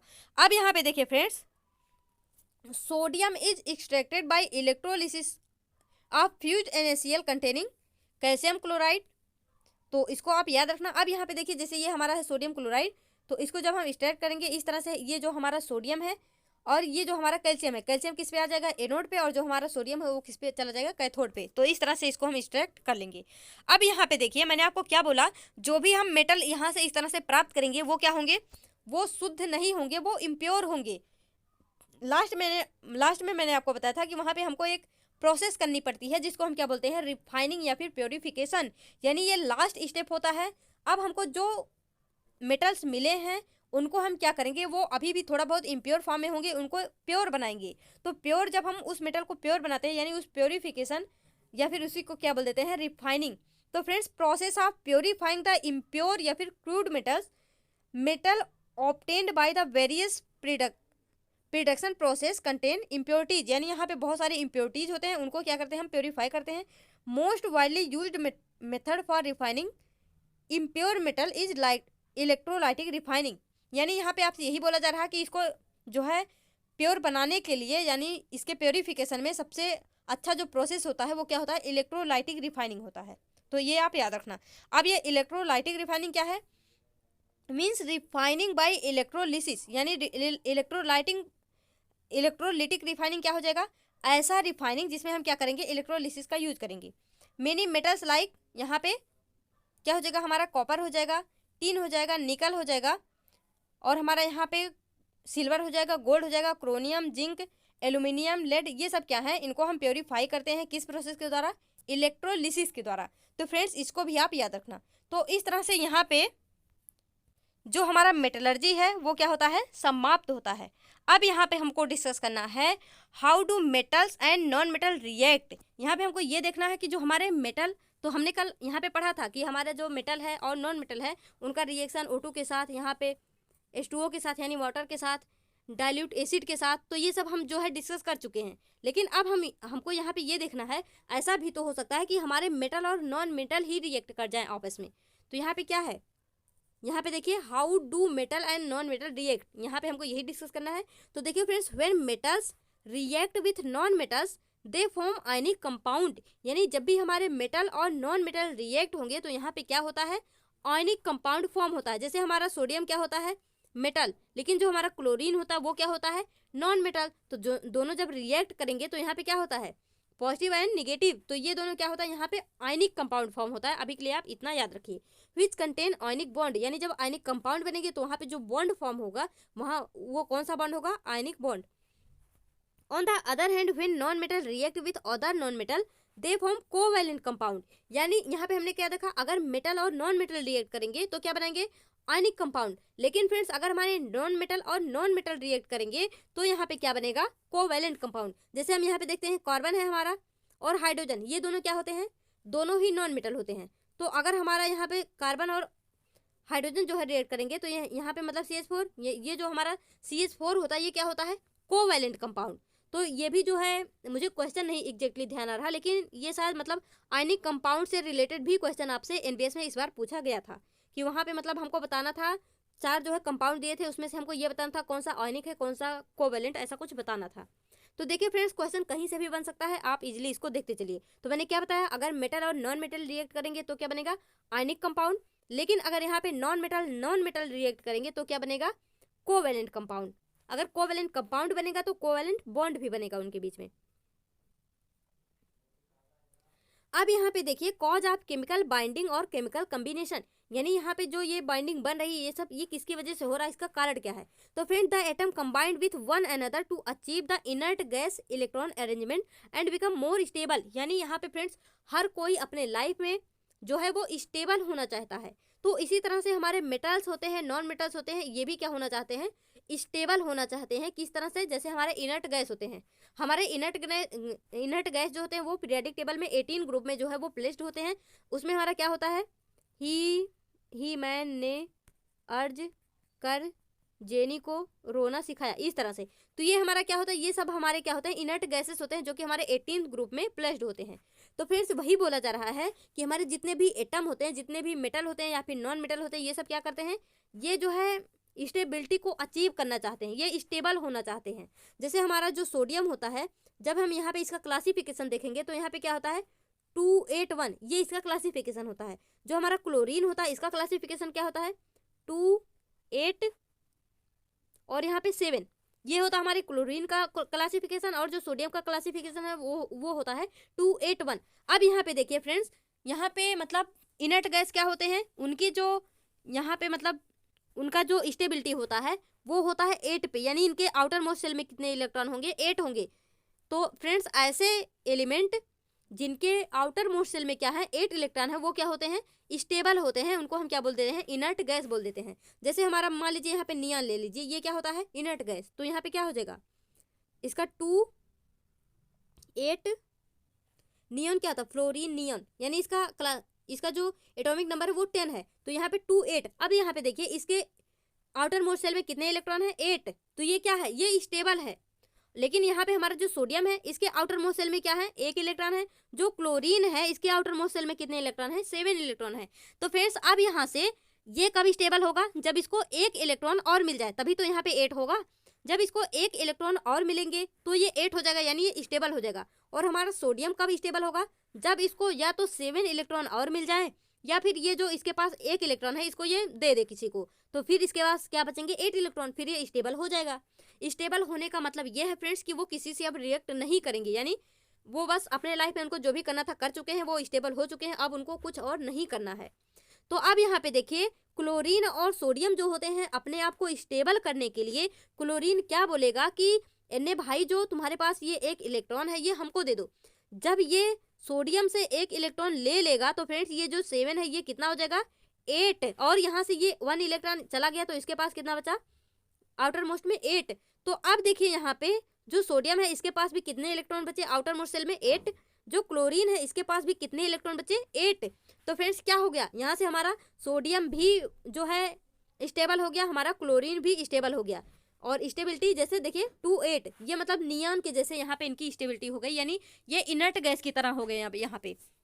तो फ्रेंड्स इसी तरह से हमारा जो Na और Cl है, यानी जो हमारा NaCl है इसी तरह से फॉर्म होता है, यानी इसी तरह से हमारा NaCl रिएक्ट करता है। दोनों ही जब मतलब यहाँ पे रिएक्ट कर लेते हैं तो ये क्या हो जाते हैं, स्टेबल हो जाते हैं, एक कंपाउंड फॉर्म कर जाते हैं। तो फ्रेंड्स इसी तरह से जो है ये मतलब केमिकल बॉन्डिंग या फिर केमिकल कॉम्बिनेशन होता है।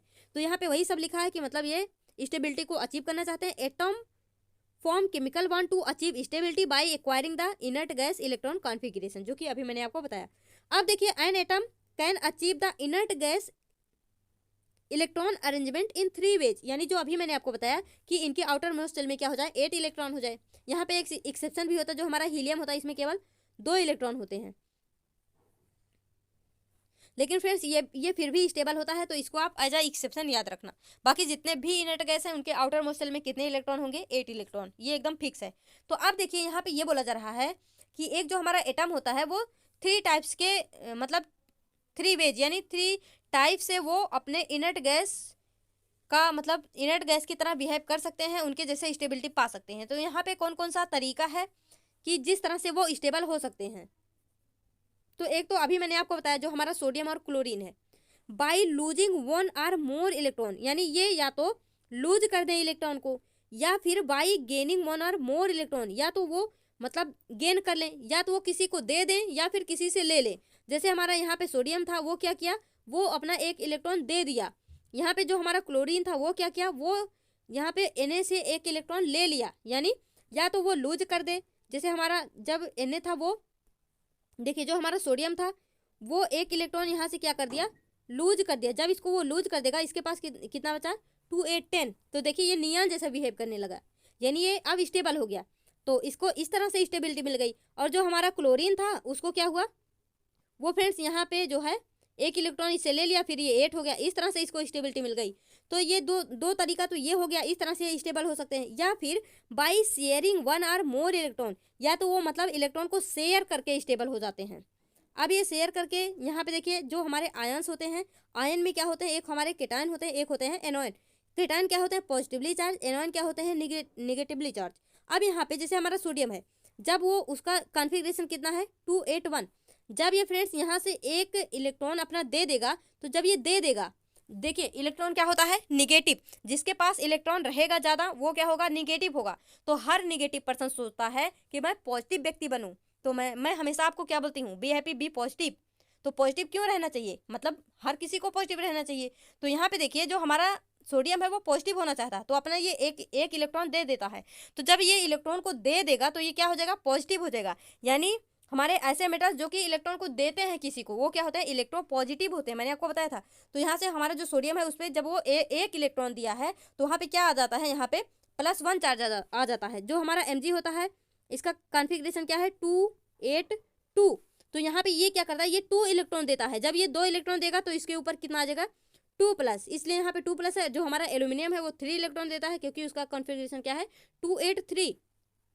तो यहाँ से ये 3 इलेक्ट्रॉन देगा, तो यहाँ से क्या हो जाएगा Al+3। और इस तरह से जो हमारे निगेटिवली चार्ज होते हैं, जैसे हमारा Cl है, जो कि अभी मैंने आपको बताया, ये क्या करता है, ये सोडियम से एक इलेक्ट्रॉन ले लेता है। जब ले लेगा उसका इलेक्ट्रॉन इसके पास आएगा, इसके पास निगेटिविटी क्या होगी, बढ़ जाएगी। और इसमें हमारा क्या क्या एग्जाम्पल हो सकता है, क्लोरीन, ऑक्सीजन, नाइट्रोजन, ये सब यहाँ पे हो सकते हैं। अब यहाँ पे देखिए ये तो मैंने आपको बताया कि ये सब क्या करते हैं, ये इलेक्ट्रॉन को लूज करते हैं फिर स्टेबल होते हैं। और जो हमारी एनॉयन होते हैं ये इलेक्ट्रॉन को गेन करते हैं तब स्टेबल होते हैं। अब यहाँ पे थर्ड है बाई शेयरिंग, यानी ये या तो इलेक्ट्रॉन को शेयर कर लें एक दूसरे से। तो देखिए यहाँ पर शेयरिंग ही हो रहा है। जो सोडियम है और क्लोरीन है ये दोनों देखिए कैसे एक दूसरे से, यहाँ पे एक इलेक्ट्रॉन था, इसके बाहरी मोस्ट शेल में कितने थे, 7 इलेक्ट्रॉन थे। ये अपना एक इलेक्ट्रॉन इसको दे दिया, ये स्टेबल हो गया और ये भी स्टेबल हो गया। तो Na+Cl नेगेटिव इस तरह से लिखिए, या फिर NaCl इस तरह से। अब देखिए फ्रेंड्स यहाँ पे कोवैलेंट बॉन्ड। अब ये कोवैलेंट बॉन्ड क्या होते हैं, the chemical bond formed by the sharing of electron between 2 atom is known as covalent bond. यानी ऐसा केमिकल बॉन्ड जो कि 2 एटम्स के बीच में शेयरिंग ऑफ इलेक्ट्रॉन से फॉर्म होते हैं। यानी यहाँ पे जब इलेक्ट्रॉन की शेयरिंग होगी, यानी यहाँ पे ऐसा नहीं है कि एक लूज कर दे एक गेन कर ले। यहाँ पे क्या कहानी है कि यहाँ पे शेयरिंग होगी इलेक्ट्रॉनों की, फिर यहाँ पे जो कंपाउंड बनेगा, जो बॉन्ड बनेगा, उसको हम क्या बोलेंगे, कोवैलेंट बॉन्ड। जैसे हमारा हाइड्रोजन होता है, इसके पास फ्रेंड्स जैसे देखिए इसका एटॉमिक नंबर कितना होता है 1, तो इसके पास कितना इलेक्ट्रॉन है 1। और फिर से हमारा एक हाइड्रोजन है, इसके पास कितने इलेक्ट्रॉन है 1। अब फ्रेंड्स मैंने आपको क्या बताया, स्टेबिलिटी अचीव करने के लिए या तो बाहरी मोस्ट शेल में 8 इलेक्ट्रॉन हो या तो 2 भी हो सकते हैं। 2 किस केस में, अगर हमारा हीलियम होगा तो जो हमारा 8 ग्रुप है उसमें क्या होते हैं, वहाँ पे ही, मैन, ने, अर्ज, कर, यानी इस तरह से ये हमारे क्या होते हैं, ये हमारे इनर्ट गैस होते हैं। तो इनर्ट गैस में हमारा हीलियम भी आता है, लेकिन इसके बाहरी मोस्ट शेल में यानी आउटर मोस्ट शेल में कितने इलेक्ट्रॉन होते हैं, यहाँ पे 2 इलेक्ट्रॉन होते हैं। तो जब यहाँ पे 2 इलेक्ट्रॉन होते हैं यानी ये भी स्टेबल होता है। तो जो हमारा हाइड्रोजन होता है, इसके पास एक हाइड्रोजन जो है, इसके पास एक इलेक्ट्रॉन, इसके पास एक इलेक्ट्रॉन, तो आपस में ये क्या करेंगे, देखिए अगर इसके पास एक इलेक्ट्रॉन है, ये हमारा एक हाइड्रोजन है, इसके पास एक इलेक्ट्रॉन है, लेकिन देखिए फ्रेंड्स इसको स्टेबल होने के लिए एक और इलेक्ट्रॉन की जरूरत है। इसको भी एक की चाहिए, इसको भी एक की चाहिए। लेकिन अगर देखिए अगर ये अपना ये इलेक्ट्रॉन इसको दे देगा तो इसके पास तो 0 बचेगा, इसका तो वजूद ही खत्म हो जाएगा। लेकिन कोई ऐसा तो नहीं चाहता कि हमारा वजूद खत्म हो जाए। हर कोई स्टेबल होना चाहता है। अगर फ्रेंड्स ये हाइड्रोजन इसको दे देगा तो फिर तो ये जीरो हो जाएगा, इसका वजूद खत्म हो जाएगा। तो यहाँ पे क्या है, ये दोनों हाइड्रोजन जो है ये क्या चाहते हैं कि हम दोनों स्टेबल हो जाएं। स्टेबल होने के लिए ये क्या करेंगे, ये दोनों एक दूसरे से दे नहीं सकते। अगर ये इसको देगा ये जीरो हो जाएगा, ये देगा तो ये जीरो हो जाएगा। तो फ्रेंड्स ये लोग एक समझौता करते हैं और दोनों से क्या कर लेते हैं, शेयरिंग कर लेते हैं। इस तरह से बॉन्ड बनता है। तो इसीलिए हमारे हाइड्रोजन और हाइड्रोजन के बीच में क्या होता है, सिंगल बॉन्ड बनता है हमेशा, क्योंकि यहाँ पे एक इलेक्ट्रॉन की शेयरिंग होती है। अब यहाँ पे एक इलेक्ट्रॉन इसका, एक इलेक्ट्रॉन इसका मिला, तो ये यहाँ पे कितने इलेक्ट्रॉन हो गए, 2 इलेक्ट्रॉन। यानी इसकी जो ये जो है स्टेबिलिटी को अचीव कर लिया। यहाँ पे इसके आउटर मोस्ट शेल में कितने इलेक्ट्रॉन हो गए, 2 इलेक्ट्रॉन। तो फ्रेंड्स इस तरह से जो है हमारी शेयरिंग होती है। तो अब हम यहाँ पे क्या बोल सकते हैं कि जो हमारे हाइड्रोजन के बीच में जो बॉन्ड बना है वो कैसा बॉन्ड है, कोवैलेंट बॉन्ड है। अब देखिए यहाँ पे और एक एग्जांपल ले लेते हैं। जैसे मान लीजिए यहाँ पे कौन सा एग्जांपल लूं, हाँ जैसे मान लीजिए कार्बन, यहाँ पे CH4 का एग्जांपल ले लीजिए। फ्रेंड्स आप कोई सा भी एग्जांपल ले सकते हैं इजीली। यहाँ पे देखिए, यहाँ पे है हमारा कार्बन। तो कार्बन के पास कितने, इसका कॉन्फ़िगरेशन क्या होता है, चलो छोटा छोटा लिखते हैं। देखिए ये है हमारा कार्बन, कार्बन के पास इसका एटॉमिक नंबर 6 कितने होते हैं, 6। तो फ्रेंड्स यहाँ पे क्या हो जाएगा, 2,4। इसके आउटर मोस्ट शेल में कितने इलेक्ट्रॉन, 4। और जो हमारा हाइड्रोजन है यहाँ पे कितना होता है, CH4। यानी एक हाइड्रोजन के पास एक इलेक्ट्रॉन। लेकिन यहाँ पे क्या है, यहाँ पे तो 4 हाइड्रोजन है इस तरह से, तो सबके पास क्या है, एक इलेक्ट्रॉन है। तो देखिए इनके स्टेबिलिटी को अचीव करने के लिए क्या क्या करना पड़ेगा, ये इन सबको एक इलेक्ट्रॉन चाहिए, तभी तो इनके पास मतलब टोटल 4 है। लेकिन 4 तो है यानी 8 होना पड़ेगा, तो 4 है, 4 की और ज़रूरत है। और जो हमारा कार्बन है इसके पास भी कितने हैं, 4 इलेक्ट्रॉन है और इसको भी 4 की ही जरूरत है। यानी इस CH4 यानी H4 को भी 4 इलेक्ट्रॉन की जरूरत है। और जो हमारा कार्बन है इसको भी 4 इलेक्ट्रॉन की जरूरत है। अब अगर ये इसको अपना 4 इलेक्ट्रॉन दे देगा ये जीरो हो जाएगा, अगर ये अपना इसको दे देगा ये जीरो हो जाएगा। तो यहाँ पे दोनों ही क्या करेंगे, कोई भी जीरो नहीं होना चाहेगा। ये दोनों ही सोचेंगे, वो सोचेगा मैं स्टेबल हो जाऊँ, हाइड्रोजन सोचेगा मैं स्टेबल हो जाऊँ। तो इसके लिए ये क्या करेंगे, जो हमारा कार्बन है इसके पास कितने इलेक्ट्रॉन, 4 इलेक्ट्रॉन है। और हमारा जो हाइड्रोजन है इसके पास कितने इलेक्ट्रॉन, यहाँ पे एक इलेक्ट्रॉन है। तो यहाँ पे हम इसको ऐसे दिखाते हैं, तो हमारा जो हाइड्रोजन हो गया इसके पास 1 इलेक्ट्रॉन। तो देखिए ये हमारा जो है, ये हमारे कार्बन के पास ये 4 इलेक्ट्रॉन है और ये हमारे हाइड्रोजन के पास एक इलेक्ट्रॉन। तो फ्रेंड्स ये दोनों आपस में ऐसे क्या करेंगे, शेयर कर लेंगे। तो जब ये शेयर करेंगे इस तरह से, तो क्या हो गया, देखिए 2 इलेक्ट्रॉन, 2 यानी यहाँ पे कितने इलेक्ट्रॉन हो गए, टोटल 8 इलेक्ट्रॉन। और ये दोनों जो है ये आपस से एक दूसरे से जुड़े हैं। तो यहाँ पे क्या कर लिए, ये शेयरिंग कर लिए। यानी ऐसा यहाँ पे नहीं है कि कार्बन उसको दे दिया हाइड्रोजन इसको दे दिया, ऐसा कुछ भी नहीं है। यहाँ पे ये दोनों ही बराबर की शेयरिंग किए हैं। यानी जब इस तरह से कोई कंपाउंड शेयरिंग करके बनेगा, शेयरिंग करके फॉर्म होगा, तो इनके बीच में ये जो बॉन्ड है इसको हम क्या बोल देंगे, कोवैलेंट बॉन्ड बोल देते हैं। और ये हमारा CH4 क्या हो गया, कोवैलेंट कंपाउंड हो गया। तो फ्रेंड्स इसको आप याद रखना इस तरह से। यहाँ पे CCl4 H2O NH3 O2 CO2 इस तरह से बहुत सारे हैं। अब यहाँ पे जैसे जो हमारा O2 है इसमें डबल बॉन्ड, जैसे यहाँ पे देखिए सिंगल बॉन्ड वाले कंपाउंड भी बन सकते हैं, डबल बॉन्ड, ट्रिपल बॉन्ड, सब तरह से। तो अब यहाँ पे N2 देख लीजिए, जैसे हमारा N जो होता है इसका जो है एटॉमिक नंबर कितना होता है, 7। तो इसके आउटर मोस्ट सेल में कितने electron, 5।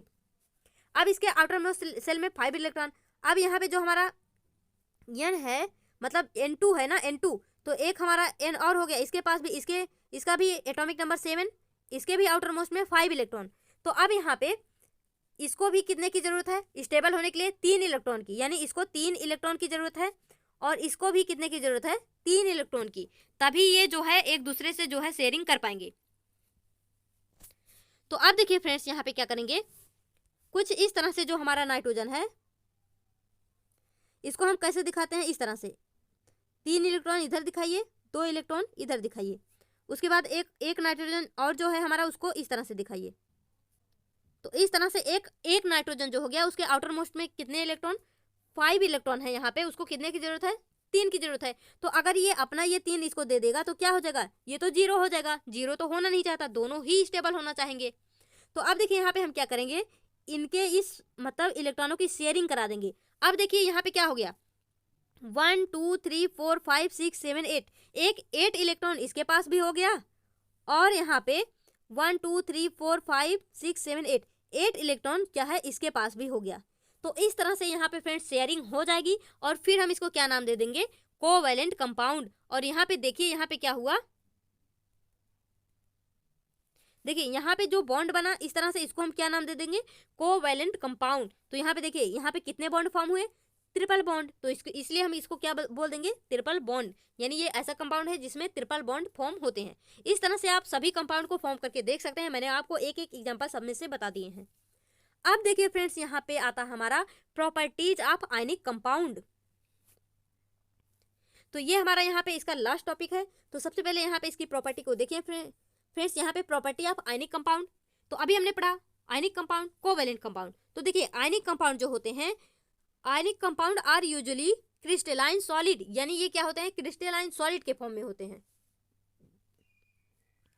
For example sodium chloride is a crystalline solid, यानी जो हमारा सोडियम क्लोराइड होता है, मैंने आपको ये एसिड बेस 60 में भी बताया था, जो हमारा सोडियम क्लोराइड होता है उसको हम क्रिस्टलाइन सॉलिड क्यों बोलते हैं, ये क्रिस्टलाइन क्यों होता है ये मैंने आपको बताया था, क्योंकि यहाँ पे क्या होता है, थोड़ी बहुत नमी होती है, मॉइस्ट होता है ये, इसीलिए ये कैसा होता है, क्रिस्टलाइन फॉर्म में होता है। Ionic compound are solid because their oppositely charged ion attract one another strongly and form regular crystal structure, यानी ये क्या होते हैं, ये सॉलिड होते हैं। क्यों, क्योंकि मैंने आपको क्या बताया, जैसे ये Na+Cl नेगेटिव, इसमें जो ये अपोजिट चार्ज है, ये यानी ये जो अपोजिटली चार्ज आयन है, ये एक दूसरे को अट्रैक्ट करते हैं और इस तरह से ये कैसा स्ट्रक्चर फॉर्म करते हैं, क्रिस्टल स्ट्रक्चर फॉर्म करते हैं, इसलिए ये क्या होते हैं, सॉलिड होते हैं। अब यहाँ पे देखिए आयनिक कंपाउंड आर हाईली मतलब ionic compound have highly melting point and high boiling point, इनका यानी इनका जो मेल्टिंग पॉइंट है, बॉइलिंग पॉइंट है। देखिए आप एक बात याद रखना, जो भी ऐसे कंपाउंड होंगे जो कि सॉलिड होंगे, अगर वो सॉलिड हैं तो उनका मेल्टिंग पॉइंट, बॉइलिंग पॉइंट क्या होगा, हमेशा हाई होगा। तो इसको आप याद रखना। अगर आप यहाँ से देख लें कि जो हमारा सोडियम क्लोराइड है वो क्या है, सॉलिड है, तो आप ऑटोमेटिक समझ जाना कि उसकी मेल्टिंग पॉइंट, बॉइलिंग पॉइंट क्या होगी, हाई होगी। अब यहाँ पे देखिए इसका थर्ड पॉइंट यहाँ पे मैंने लिखा है फ्रेंड्स। तो देखिए ionic compound are usually soluble in water, ये क्या होते हैं, वाटर में सॉल्युबल होते हैं। जैसे हमारा नमक क्या होता है, उसको हम पानी में घोल दें आसानी से घुल जाएगा, but in soluble in organic solvent, लेकिन ये क्या होते हैं, ऑर्गेनिक सॉल्वेंट में जो है ये सॉल्युबल नहीं है, इनसॉल्युबल है, यानी उसमें वो घुलते नहीं है। अब ये ऑर्गेनिक सॉल्वेंट में क्या क्या आता है, हमारा ether, acetone, alcohol, benzene, kerosene, carbon disulphide और यहाँ पे कार्बन टेट्राक्लोराइड, ये सब क्या होते हैं, ये होते हैं हमारे ऑर्गेनिक सॉल्वेंट। तो फ्रेंड्स हमारे जो आयनिक कंपाउंड होते हैं वो इसमें इनसॉल्युबल रहते हैं, यानी इसमें घुलते नहीं हैं, वो सॉल्युबल होते हैं केवल वाटर में। अब यहाँ पे देखिए conduct electricity when dissolve in water, यानी जब इनको वाटर में डिजॉल्व किया जाएगा तो ये कंडक्ट इलेक्ट्रिसिटी, ये इलेक्ट्रिसिटी को कंडक्ट करते हैं। तो मैंने आपको क्या बताया था, जो हमारा जैसे देखिए आप जब NaCl को पानी में घोल देंगे तो यहाँ पे क्या हो जाएगा, Na+Cl जो है ये अलग अलग हो जाएगा, तो यहाँ पे चार्ज हो जाएगा। जब यहाँ पे चार्ज आ जाएगा तो ये इलेक्ट्रिसिटी को कंडक्ट करेगा। अब देखिए इसका अपोजिट यहाँ पे क्या हो जाएगा, हमारा कोवैलेंट कंपाउंड। जैसे वहाँ पे जो था यहाँ पे इसका अपोजिट कर दीजिए। Covalent compound are usually liquid और गैस, यानी ये क्या हो जाएंगे, लिक्विड या गैस होते हैं, but only some of them are solid, लेकिन उसमें से कुछ ऐसे भी होते हैं जो कि सॉलिड भी होते हैं। कोवैलेंट कंपाउंड है यूजुअली लो मेल्टिंग पॉइंट, अगर ये लिक्विड या गैस है तो इनकी मेल्टिंग पॉइंट, बॉइलिंग पॉइंट क्या होगी, जायज़ सी बात है कि कम होगी। Covalent compound are usually insoluble in water, अब ये क्या होते हैं, ये वाटर में इनसॉल्युबल होते हैं, लेकिन हमारे ऑर्गेनिक सॉल्वेंट में क्या होते हैं, सॉल्युबल होते हैं। Covalent compound are usually insoluble in water, sorry 2 बार रिपीट हो गया, कोई बात नहीं। Carbon compound do not conduct electricity, यानी यहाँ पे कोई चार्ज नहीं होता, कोई भी इलेक्ट्रॉन नहीं होता, तो इस तरह से ये इलेक्ट्रिसिटी को कंडक्ट भी नहीं करते हैं। तो फ्रेंड्स ये तो ईजी सा टॉपिक था। अब देखिए यहाँ पे वो हमारा लॉस्ट टॉपिक नहीं था, एक और बचा है। तो यहाँ पे हमको क्या डिस्कस करना है, कोरोजन। तो फ्रेंड्स चलिए यहाँ पे इसको भी डिस्कस कर लेते हैं। कोई बात नहीं, आपको अलग से लेक्चर देना पड़ेगा, बट इसी में हम इसको कवर कर लेते हैं ताकि एक बार में हमारा सारा खत्म हो जाए इसी में। अब देखिए the eating up of metals by the action of air, moisture और a chemical such as an acid और their surface is called corrosion, यानी जो हमारा मेटल होता है जब वो एयर या फिर मॉइस्चर या फिर केमिकल के प्रेजेंस में उसको रख दिया जाता है तो धीरे धीरे वो क्या होता है खराब होने लगता है। और उस मतलब मेटल के खराब होने को या फिर मेटल के ईटिंग अप का जो ये प्रोसेस होता है उसको हम क्या बोल देते हैं, कोरोजन, या फिर इसी को मतलब कोरोजन बोलते हैं, याद रखना। तो यहाँ पे मतलब कोरोजन के लिए क्या क्या जिम्मेदार होते हैं अभी हम इसको देखते हैं, लेकिन सबसे पहले यहाँ पे देखिए रस्टिंग ऑफ आयरन। तो रस्टिंग ऑफ आयरन क्या होता है, when an iron object is left in damp air और वाटर, यानी जहाँ पे नमी हो, फॉर अ कंसिडरेबल टाइम, यानी एक ऐसा नहीं है कि 2 मिनट के लिए रखेंगे और वहाँ पे रस्टिंग हो जाएगी, मतलब एक लंबे समय तक रखना पड़ेगा। It gets covered with a red brown flaky substance called rust, और ये क्या होगा, यहाँ पे कुछ रेड ब्राउनिश कलर के यहाँ पे फ्लैकी सब्सटेंस जो है उस पर कवर एक बन जाएगा, मतलब एक लेयर की तरह दिखने लगेगा, उसको हम क्या बोल देते हैं, रस्ट। आप लोगों ने इसको देखा भी होगा, जो हमारे आयरन के मतलब कुछ अगर ऑब्जेक्ट हो तो उसमें थोड़े टाइम के बाद अगर वो एयर में पड़े रहें, या फिर आप अगर आपको ये देखना तो आप जो है एक कोई कील लीजिए लोहे की, उसको जो है पानी में डाल के रख दीजिए, फिर आप उसको निकाल के देखेंगे ऑटोमेटिक उस पर जो है जंग लगा रहेगा। तो आप इस तरह से उसको देख सकते हैं, यानी रस्ट लगा रहेगा उस पर। अब यहाँ पे देखिए condition necessary for rusting of iron, यानी हमारे आयरन के रस्टिंग के लिए यहाँ पे कौन सा कंडीशन नेसेसरी होता है, मतलब इसका होना जरूरी होता है। तो फ्रेंड्स यहाँ पे presence of air and presence of water, ये दोनों का होना जरूरी है, यानी अगर यहाँ पे प्रेजेंस ऑफ एयर नहीं होगा तो रस्टिंग नहीं होगी, और अगर प्रेजेंस ऑफ वाटर नहीं होगा तो भी रस्टिंग नहीं होगी, यानी हवा और पानी दोनों का होना यहाँ पे जरूरी है, यानी जब तक यहाँ पे नमी नहीं होगी तो रस्टिंग नहीं होगी। अब यहाँ पे देखिए प्रिवेंशन ऑफ रस्टिंग, रस्टिंग को हम कैसे प्रिवेंट कर सकते हैं, by painting, by applying grease, by galvanization, by tin plating या फिर chromium plating, by allowing it to make stainless steel.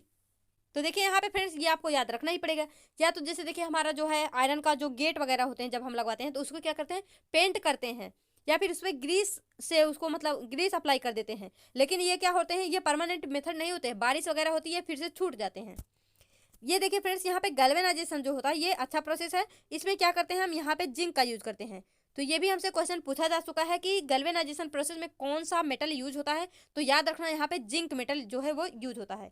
या फिर यहाँ पे हम टिन प्लेटिंग या फिर क्रोमियम प्लेटिंग भी करते हैं, या फिर यहाँ पे सबसे अच्छा तरीका है रस्टिंग से बचाने का कि इसको एलॉय कर दीजिए। अब ये एलॉय क्या है, एलॉय अभी हम यहाँ पे नेक्स्ट देखेंगे कि हमारा एलॉय क्या होता है, लेकिन उसके पहले देखिए फ्रेंड्स यहाँ पे corrosion of aluminium due to formation of a dull layer of aluminium oxide on exposure to moist air, यानी जब हम एल्यूमिनियम को भी ऐसे खुली हवा में छोड़ देते हैं तो वहाँ पे डल अपीयरेंस आ जाती है। जैसे हमने क्या पढ़ा था, मेटल जो होते हैं हमारे शाइनी होते हैं, लस्टर्स होते हैं, लेकिन अगर हम उनको एयर में छोड़ देंगे क्या हो जाते हैं, वो डल हो जाते हैं, उनका जो चमक है जो साइन वो गायब हो जाता है। The aluminium vessels loses its shine, यानी ये अपनी साइंस को खो देते हैं वेरी सून आफ्टर यूज। अब देखिए यहाँ पे the layer of aluminium oxide on the surface of aluminium object can be made thicker by electrolysing, यानी यहाँ पे जब एल्यूमिनियम हमारा ऑक्साइड ऑक्सीजन के प्रेजेंस में रखा जाता है वहाँ पे एक थिक लेयर बन जाती है to give them even more protective from corrosion, और यहाँ पे जब वो लेयर बन जाती है तो ये कोरोजन से उसको बचाती है, और इस प्रोसेस को हम क्या बोल देते हैं, एनोडाइजिंग, यानी this process is called anodizing. तो इसको भी आप याद रखना। अब यहाँ पे देखिए कोरोजन ऑफ कॉपर, यानी यहाँ पे कोरोजन ऑफ कॉपर में क्या होता है, the copper object lose their shine, यहाँ अब यहाँ पे हमारा सारा मेटल ही है तो मेटल क्या करते हैं, ये साइन होते ही हैं, लेकिन यहाँ पे क्या है, जो हमारा कॉपर है वो भी अपना साइन जो है लूज कर देता है after some time due to the formation of a carbon oxide layer on them, यानी यहाँ पर भी क्या हो जाता है, यहाँ पे कॉपर ऑक्साइड का लेयर बन जाता है उसके ऊपर। और फ्रेंड्स ये याद रखना, ये जो कवरिंग यहाँ पे बनती है वो कैसी होती है, ग्रीन कोटिंग होती है, यानी ग्रीन कलर की लेयर बनती है वहाँ पे, जिसका फॉर्मूला क्या होता है, CuCO3 डॉट CuOH का whole twice, basic carbon copper carbonate. तो फ्रेंड्स इसको भी आप याद रख लेना। अब यहाँ पे देखिए आता है corrosion of silver, corrosion of silver यानी सिल्वर कैसे हमारा खराब होता है, इसको कैसे ईटिंग अप किया जाता है, when a shining metal object loses its shine and become dull. देखिए सब में हम यही देख रहे हैं कि जब ये अपने साइन को लूज कर देते हैं, डल हो जाते हैं। We say that it has been tarnished when silver object are kept in air, जब हम इनको एयर में रखते हैं तो ये क्या हो जाते हैं, टर्निश्ड हो जाते हैं, यानी खराब होने लगते हैं, इनका कलर चेंज होने लगता है। They get tarnished and gradually turned black. और ये यहाँ से आपसे ये भी पूछा जा सकता है कि जब हमारा सिल्वर में कोरोजन होता है तो वो किस कलर में चेंज हो जाता है, तो फ्रेंड्स वो चेंज होता है किसमें, ब्लैक कलर में चेंज हो जाता है। यहाँ पे देखिए ये दोनों बहुत इंपॉर्टेंट लाइन, जो हमारा गोल्ड होता है डजेंट कोरोड, लेकिन जो यानी जो हमारा गोल्ड होता है वो कभी भी कोरोड नहीं होता है, यानी इसमें कोरोजन की कोई भी प्रोसेस नहीं पाई जाती है, जबकि ये क्या है, ये एक मेटल है। और यहाँ पे हमारा प्लेटिनम जो होता है is another metal which is highly resistance to corrosion, यानी ये कोरोजन को रेजिस्ट करता है, यानी यहाँ जो हमारा प्लेटिनम है ये भी एक मेटल है, बट फिर भी यहाँ पे कोरोजन की प्रोसेस नहीं होती है। तो ये दो हमारे ऐसे मेटल्स हैं जहाँ पे कोरोजन की प्रोसेस नहीं होती है, यहाँ पे कोई भी कोरोजन नहीं पाया जाता है, जबकि ये क्या है, एक मेटल है। तो इसको भी आप याद रखना फ्रेंड्स। तो जब हमारे लोहे में यानी आयरन में जंग लगेगी तो वो किस कलर में चेंज होगा, रेडिश ब्राउन में। और जब हमारा सिल्वर जो है उसमें जंग लगेगी तो किस कलर में चेंज होगा, ब्लैक कलर में। लेकिन जब हमारा कॉपर जो है वो कोरोड होगा तो वहां पे वो कौन सा अपीयरेंस देता है, ग्रीनिश कलर का। तो आप ये कलर याद रखना। अब यहाँ पे जो आता है हमारा लास्ट पॉइंट, एलॉय। तो देखिए फ्रेंड्स, यहाँ से भी एनवीएस में क्वेश्चन आया था। अभी मैं दिखाती हूँ कितना इजी क्वेश्चन आया था इस बार। देखिए अब यहाँ पे है, एलॉय क्या होते हैं, is a homogeneous mixture of two और मोर मेटल्स। यानी जो हमारे दो या दो से अधिक मेटल्स को मिलाया जाता है और इनका कंपोजिशन कैसा होता है, होमोजीनियस, यानी ये होमोजीनियस मिक्सचर होते हैं। और हम metal and small amount of non metal, यानी यहाँ पे हम दो या दो से अधिक मेटल को भी मिला सकते हैं, या फिर यहाँ पे हम मेटल या फिर मेटल और नॉन मेटल को भी मिला सकते हैं। यानी एलॉय जो होता है यहाँ पे हम दो मेटल को मिला दें या फिर मेटल नॉन मेटल को मिला के इसको बना सकते हैं। अब यहाँ पे देखिए, N alloy is prepared by mixing the various metals in molten state, यानी उसको पिघलाया जाता है पहले, उसके बाद जो है दोनों को एक में मिक्स कर दिया जाएगा। इन रिक्वायर्ड प्रोपोर्शन, यानी एक निश्चित मात्रा होती है, ऐसा नहीं कि किसी को ज़्यादा किसी को कम मिला दो। वहाँ पे एक उसका निश्चित प्रोपोर्शन होता है, एक निश्चित अनुपात होता है जिसमें उसको मिलाना होता है। And then coolish their mixture to the room temperature, और फिर उसको मतलब जब उसको मोल्टन कैसे करेंगे, उसको पिघलाएंगे कैसे, हीट देके। फिर उसके बाद क्या करेंगे, जब वो एक में मिक्सअप हो जाएंगे तो वहाँ पे क्या करेंगे, उसको कूल करेंगे रूम टेम्परेचर पर। Property of N alloy different from the property of constituent metal, यानी जो हमारा एलॉय बनता है वो डिफरेंट प्रॉपर्टी शो करने लगता है, वो जिस भी मेटल या मेटल से या फिर मेटल या नॉन मेटल से बना होता है। अब यहाँ पे देखिए कैसे, तो देखिए सबसे पहले इन जनरल देख लीजिए, जो हमारे एलॉय होते हैं वो क्या होते हैं, स्ट्रॉन्गर एंड हार्डर, यानी ये स्ट्रॉन्ग होते हैं और हार्ड होते हैं। Than the metal from which they are made, यानी ये जिससे बने होते हैं वो उसकी अपेक्षा क्या होते हैं, हार्ड होते हैं और स्ट्रॉन्ग होते हैं। जैसे हमारा ब्रास जो होता है वो Cu एंड Zn, यानी ये जो है कॉपर और जिंक से बना होता है। तो फ्रेंड्स यहाँ पे क्या हो जाता है, जो हमारा कॉपर और जिंक है ये उतने स्ट्रॉन्ग नहीं होंगे, लेकिन इन्हीं दोनों से मिल के बना हुआ जो हमारा ब्रास होगा ये क्या होगा, ये बहुत ही स्ट्रॉन्ग होगा। वही यहाँ पे लिखा गया है कि जो हमारा एलॉय होता है वो स्ट्रॉन्गर होता है और हार्डर होता है than the metal from which they are made, यानी जिससे इनको बनाया गया है ये उससे भी ज़्यादा क्या होते हैं, हार्ड होते हैं। वही ये भी पॉइंट वही है कि property of N alloy different from the property of constituent metal, यानी यहाँ पे जो हमारा कॉपर है, जिंक है, इन दोनों की प्रॉपर्टी अभी अलग अलग है, लेकिन जब इन दोनों को मिला देंगे तो क्या बन जाएगा, ब्रास। जो हमारा ब्रास है वो ना तो यहाँ पे वो कॉपर की तरह कोई प्रॉपर्टी शो करेगा, ना ही जिंक की तरह, ये अपना एक अलग ही प्रॉपर्टी शो करेगा। तो यहाँ पे यही बोला जा रहा। अब देखिए फ्रेंड्स, यहाँ पे alloy have lower melting point and alloy have lower melting point than the constituents, यानी ये जैसे देखिए यहाँ पे मान लीजिए ये कॉपर और जिंक से मिलकर बना है, तो जो हमारा ब्रश होगा इसका मेल्टिंग पॉइंट क्या होगा, लो होगा, लेकिन जो हमारा कॉपर और जिंक है इनका मेल्टिंग पॉइंट क्या होगा, हाई होगा।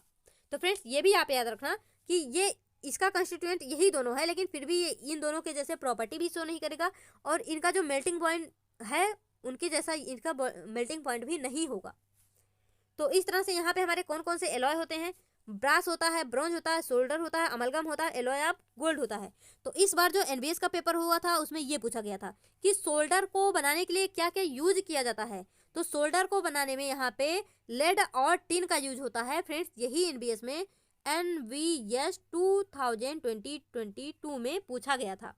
और यहाँ पे ये जो अमलगम दिख रहा है ये इसी बार के एग्जाम में AEES 2022 में ये क्वेश्चन भी पूछा गया था। यहाँ से मतलब कुछ थोड़ा सा घुमा के बस आपको थोड़ा दिमाग लगाना था। ये पूछा मतलब उसमें से जो है ये पूछा था कि कौन से मतलब अमलगम से आप कौन से मेटल को एक्सट्रैक्ट करते हैं। तो अमलगम हम इस मतलब मरकरी को बोलते ही हैं। तो कुछ इस तरह से क्वेश्चन था। तो ये भी फ्रेंड्स जो है ये पूछा गया था। तो देखिए कुछ इस तरह से क्वेश्चन हमारे बनते हैं। आप पूरा जो है टोटली एनसीईआरटी को फॉलो करिए, डीपली पढ़ते जाइए। यहाँ पे फ्रेंड्स एक सिंगल लाइन भी नहीं बचा है जो कि मैंने यहाँ पे इंक्लूड ना किया हो। आप एनसीईआरटी पढ़ के देखेंगे आपका दिल खुश हो जाएगा कि आपको एक एक लाइन इस नोट्स में मिलेगी, वो भी प्रॉपरली अरेंज किए हुए। आप एनसीईआरटी को अब अगर जाके पढ़ेंगे आपको ईजिली समझ आएगा।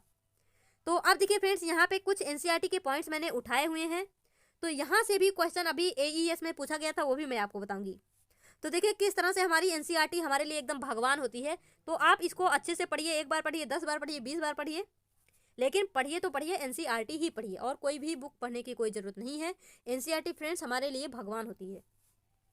तो मैंने कल के वीडियो में आपको एक्वा रेजिया के बारे में बताया था। तो देखिए इस तरह से ये हमारे एनसीईआरटी में ये बॉक्स में जो है इसके बारे में लिखा गया है। मैंने सोचा एक बार दोबारा से बता देती हूँ। तो देखिए जो हमारा एक्वा रेजिया होता है ये लैटिन फॉर रॉयल वाटर, यानी इसको हम रॉयल वाटर भी बोल देते हैं लैटिन वर्ड में। इज फ्रेशली प्रिपेयर्ड, यानी इसको जो हमारा एक्वा रेजिया होता है ये फ्रेशली प्रिपेयर्ड मिक्सचर होता है। और देखिए concentration hydrochloric acid and concentrated nitric acid, यानी यहाँ पे इसको दो एसिड से मिला के बनाया जाता है। एक होता है हमारा कंसंट्रेटेड हाइड्रोक्लोरिक एसिड, एक होता है कंसंट्रेटेड नाइट्रिक एसिड। और यहाँ पे रेशियो इनका बहुत इंपॉर्टेंट है। जो HCl होता है वो 3 के मात्रा में होगा और जो HNO3 होगा वो 1 की, यानी यहाँ पे रेशियो इंपॉर्टेंट है, इसको उल्टा पुल्टा मत करना। इट कैन डिजॉल्व गोल्ड, ये मतलब जैसे गोल्ड जो होता है इसको हम मतलब डिजॉल्व नहीं कर सकते हैं, लेकिन एक्वा रेजिया एक ऐसा मतलब फ्रेशली प्रिपेयर्ड मिक्सचर है जो कि गोल्ड को भी क्या कर सकता है, डिजॉल्व कर सकता है। उसको क्या कर सकता है, डिजॉल्व, यानी उसको घोल सकता है। Even though neither of these acid can do so alone, यानी जो मतलब ये एक्वा रेजिया तो गोल्ड को क्या करता है, डिजॉल्व कर सकता है, लेकिन एक नॉर्मल एसिड जो है, जैसे यहाँ पे अगर हम सोचें कि हाइड्रोक्लोरिक एसिड से हम गोल्ड को डिजॉल्व कर दें तो नहीं होगा, या फिर केवल HNO3 से कर दें तो नहीं होगा। लेकिन इन दोनों के मिक्सचर से, वो भी मिक्सचर कैसा, 3:1 के अनुपात से मिला के बनाया हुआ एक्वा रेजिया क्या करता है, इसको डिजॉल्व कर सकता है। Aqua regia is highly corrosive, यानी ये बहुत ही कोरोजिव नेचर का होता है। फ्यूमिंग लिक्विड होता है। It is one of the few reagent that is able to dissolve gold and platinum, यानी इसके अंदर ऐसी एबिलिटी है कि ये गोल्ड और प्लेटिनम को भी क्या कर सकता है, डिजॉल्व कर सकता है। तो फ्रेंड्स इंपॉर्टेंट है, आपसे एक्वा रेजिया से भी क्वेश्चन बन सकते हैं। तो जैसे कुछ लोग क्या करते हैं, एनसीईआरटी पढ़ते तो हैं, लेकिन इस तरह से जो ये हमारा बॉक्स होता है ना, इसको वो लोग क्या करते हैं, इसको मिस कर देते हैं। लेकिन फ्रेंड्स हमको एनसीईआरटी की एक एक लाइन से कुछ भी मिस नहीं करना होता। तो देखिए अभी मैंने आपको एनोडाइजिंग बताया, तो एक बार इस यहाँ से पढ़ लीजिए कि हमारी एनसीईआरटी क्या बोलती है इसके बारे में। Anodizing is a process of forming a thick oxide layer of aluminium, यानी जब एल्यूमिनियम ऑक्साइड का एक थिक लेयर बन जाता है तो उसको क्या बोलते हैं, anodizing. Aluminium develop a thin oxide layer when expose to air, यानी जब इसको एयर में ऐसे खुला छोड़ दिया जाता है तो यहाँ पे थिन लेयर बन जाती है। The aluminium oxide coat makes it resistant to further corrosion, यानी जब ये एक लेयर बन जाती है तो जो हमारा एल्यूमिनियम है ये क्या करता है, ये फर्दर यहाँ पे कोरोजन नहीं पाया जाएगा। यानी अगर वो लेयर बन गई तो ये क्या करेगा, ये कोरोजन को रेजिस्ट करेगा, यानी वो उसको रोकेगा। Resistance can be improved further by making the oxide layer thicker, और इस ऑक्साइड लेयर को और भी थिक बना दो तो एल्यूमिनियम अच्छे से सेफ रहेगा। During anodizing a clean aluminium article is made the anode and is electrolyte with dilute sulfuric acid. The oxide gas evolve at the anode, react with aluminum to make a thicker protective oxide layer. This oxide layer can be dyed easily to give aluminum article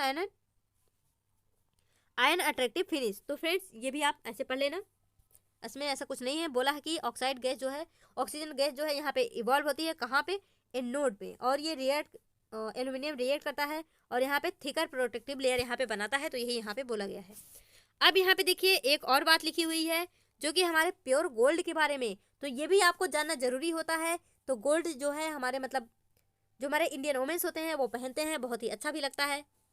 तो देखिए pure gold मतलब ये pure gold होता क्या है, जो हम लोग वियर करते हैं जैसे ईयरिंग और ये मतलब रिंग वगैरह ये सब, तो ये मतलब क्या एकदम प्योर गोल्ड होते हैं, तो बिल्कुल नहीं। देखिए फ्रेंड्स जो प्योर गोल्ड होता है उसको हम क्या बोलते हैं, 24 carat gold is very soft, यानी जो हमारा प्योर गोल्ड होता है जो कि 24 कैरेट गोल्ड होता है, ये क्या होता है, ये वेरी सॉफ्ट यानी बहुत ही सॉफ्ट होता है। It is therefore not suitable for making jewellery, ये जो है ज्वेलरी बनाने के लिए सुटेबल नहीं होता है। यानी जो हमारा, अगर आप सोचेंगे कि मतलब इतने दिन से हमको उल्लू बनाया जा रहा था, हमको प्योर गोल्ड मतलब जो हम वेयर करते हैं वो प्योर गोल्ड नहीं है, हमको तो प्योर गोल्ड चाहिए। तो देखिए फ्रेंड्स यहाँ पे प्योर गोल्ड हम क्या कर सकते हैं, उसकी ज्वेलरी नहीं बना सकते हैं क्योंकि वो क्या होता है, बहुत ही सॉफ्ट होता है। तो अब देखिए इट इज एलॉयड विथ इधर सिल्वर और copper two make it hard, तो यहाँ पे जैसे ज्वेलरी बनाने के लिए हमको क्या करना पड़ता है, उस गोल्ड के साथ में सिल्वर या फिर कॉपर को मिलाना पड़ता है, उसके साथ उसका एलॉय बनाना पड़ता है, मिश्रण बनाना पड़ता है। जनरली इन इंडिया, सामान्यतः हमारे भारत में 22 carat gold is use for making ornament, यानी हमारे इंडिया में क्या करते हैं, यहाँ पे 22 कैरेट गोल्ड का जो है ऑर्नामेंट्स यानी सजावटी वस्तुएं बनाई जाती हैं, यानी ज्वेलरी वगैरह बनाए जाते हैं। It means that 22 part of pure gold is alloyed with, तो इसको 24 कैरेट तो बनाना ही पड़ेगा, तो यहाँ पे 22 पार्ट ऑफ क्या होता है, प्योर गोल्ड होता है, एंड यहाँ पे 2 पार्ट ऑफ इधर यहाँ पे कॉपर और सिल्वर, यानी यहाँ पे या तो कॉपर या तो सिल्वर, दोनों नहीं, या तो कॉपर या तो सिल्वर, और इसका कितना पार्ट, 2 पार्ट होता है। तो याद रखना फ्रेंड्स, यहाँ से भी आपसे क्वेश्चन बन सकते हैं क्योंकि ये लाइन क्या है, हमारे एनसीईआरटी की है। अब यहाँ पे देखिए एक और लाइन है, यहाँ पे wonder of ancient Indian metallurgy. अब यहाँ पे देखिए ये जो है यहीं से क्वेश्चन बना था और पूछा गया था, मतलब यहीं से क्वेश्चन था। अभी मैं आपको बताती हूँ। देखिए, the iron pillar near the Qutub Minar in Delhi, यानी दिल्ली में जो कुतुब मीनार है उसके नियर, यानी उसके पास में एक आयरन पिलर है, was build more than 16 year ago, 1600 year ago, यानी ये 1600 साल पहले जो है बनाया गया था, by the iron worker of India, यानी जो है यहाँ पे हमारे भारत के आयरन वर्कर्स थे उनके द्वारा। They had developed a process which prevented iron from rusting, यानी उन्होंने यहाँ पे एक ऐसा प्रोसेस यूज किया कि ये पिलर आपको दिख रहा है, ये आज तक ये जो है कोरोड नहीं हुआ, यहाँ पे कोई भी रस्टिंग नहीं हुई। तो आप यहाँ पे आप मतलब मैं आपको बताना भी भूल गई, जो कोरोजन होता है और रस्टिंग, क्या ये दोनों डिफरेंट प्रोसेस हैं? तो फिर देखिए, अगर यहाँ पे आयरन के केस में हम उसी कोरोजन को रस्टिंग नाम दे देते हैं, तो यहाँ पे आयरन पे जब कोरोजन होता है तो उसको हम एक स्पेशल नाम दे देते हैं जिसको क्या बोल देते हैं, रस्टिंग। तो आप याद कर लेना। अब देखिए, for its quality of rust resistance it had been examined by scientist from all part of the world. ये मतलब ये जैसे इसकी जो क्वालिटी है, जो कि अभी तक इस पे रस्ट नहीं लगा, इस चीज के लिए साइंटिस्ट क्या कर रहे हैं, इस पे मतलब इसको एग्जामिन कर रहे हैं, इस पे क्या कर रहे हैं, इस पे खोजबीन कर रहे हैं, लेकिन मतलब कि इसमें ऐसा है क्या। The iron pillar is 8 metre high and weight इसका क्या है, 6 टन, यानी ये 6000 केजी इसका क्या है, वेट है, और ये 8 मीटर इसका जो है हाइट है। तो यहाँ पे देखिए ये कुछ अलग तरह से लिखा है। मैंने आपको 7th क्लास की एनसीईआरटी से ये लाइन एक बार और दिखाया था किसी वीडियो में, कि यहाँ पे मतलब ये दिखाता है कि हमारे एंशियंट टाइम में ही मेटलर्जी मतलब कितनी विकसित थी, कितनी डेवलप्ड थी, ये यहाँ से हमको पता चलता है। तो फ्रेंड्स इसको भी आप याद कर लेना, क्योंकि हमारे एनसीईआरटी में दिया है तो हम इसको छोड़ नहीं सकते हैं। देखिए हमारा लास्ट पॉइंट जो कि ये हमको याद करना भी रहेगा, यहाँ से आता है हमारा और फॉर्मूला और मेटल। तो फ्रेंड्स देखिए यहाँ से क्वेश्चन बन सकते हैं, तो आप याद कर लेना, कौन से और से मतलब कौन से ओर्स से यहाँ पे कौन सा मेटल एक्सट्रैक्ट किया जाता है और इसका जो है फॉर्मूला क्या होता है। तो यहाँ पे सबसे पहले बॉक्साइट होता है। बॉक्साइट का फॉर्मूला क्या होता है, Al2O3.2H2O। यहाँ से कौन सा मेटल निकलता है, तो यहाँ पे दिख ही रहा Al यानी एल्यूमिनियम मेटल। और फिर यहाँ पे आता है हमारा कॉपर आयरन पायराइड, जिसको हम क्या बोलते हैं, CuFeS2। यहाँ से हमारा Cu मेटल निकलता है, देखिए यहाँ पे दिख ही रहा कॉपर। यहाँ पे नॉर्मली आपसे मुझे लगता है ये पूछा जाएगा कि जिंक ब्लेंड का फॉर्मूला क्या है, मैग्नेसाइट का फॉर्मूला क्या है, इप्सम सॉल्ट का फॉर्मूला क्या है, तो यहाँ पे इसका फॉर्मूला पूछा जाएगा। देखिए यहाँ पे मतलब हमारे सिलेबस में एक जगह मेंशन भी है कि हमको मतलब कॉमन कंपाउंड के नाम, मतलब वो उसका सामान्य नाम पूछेंगे, तो वहाँ से हो सकता है यहाँ से उठा के दे सकते हैं वो।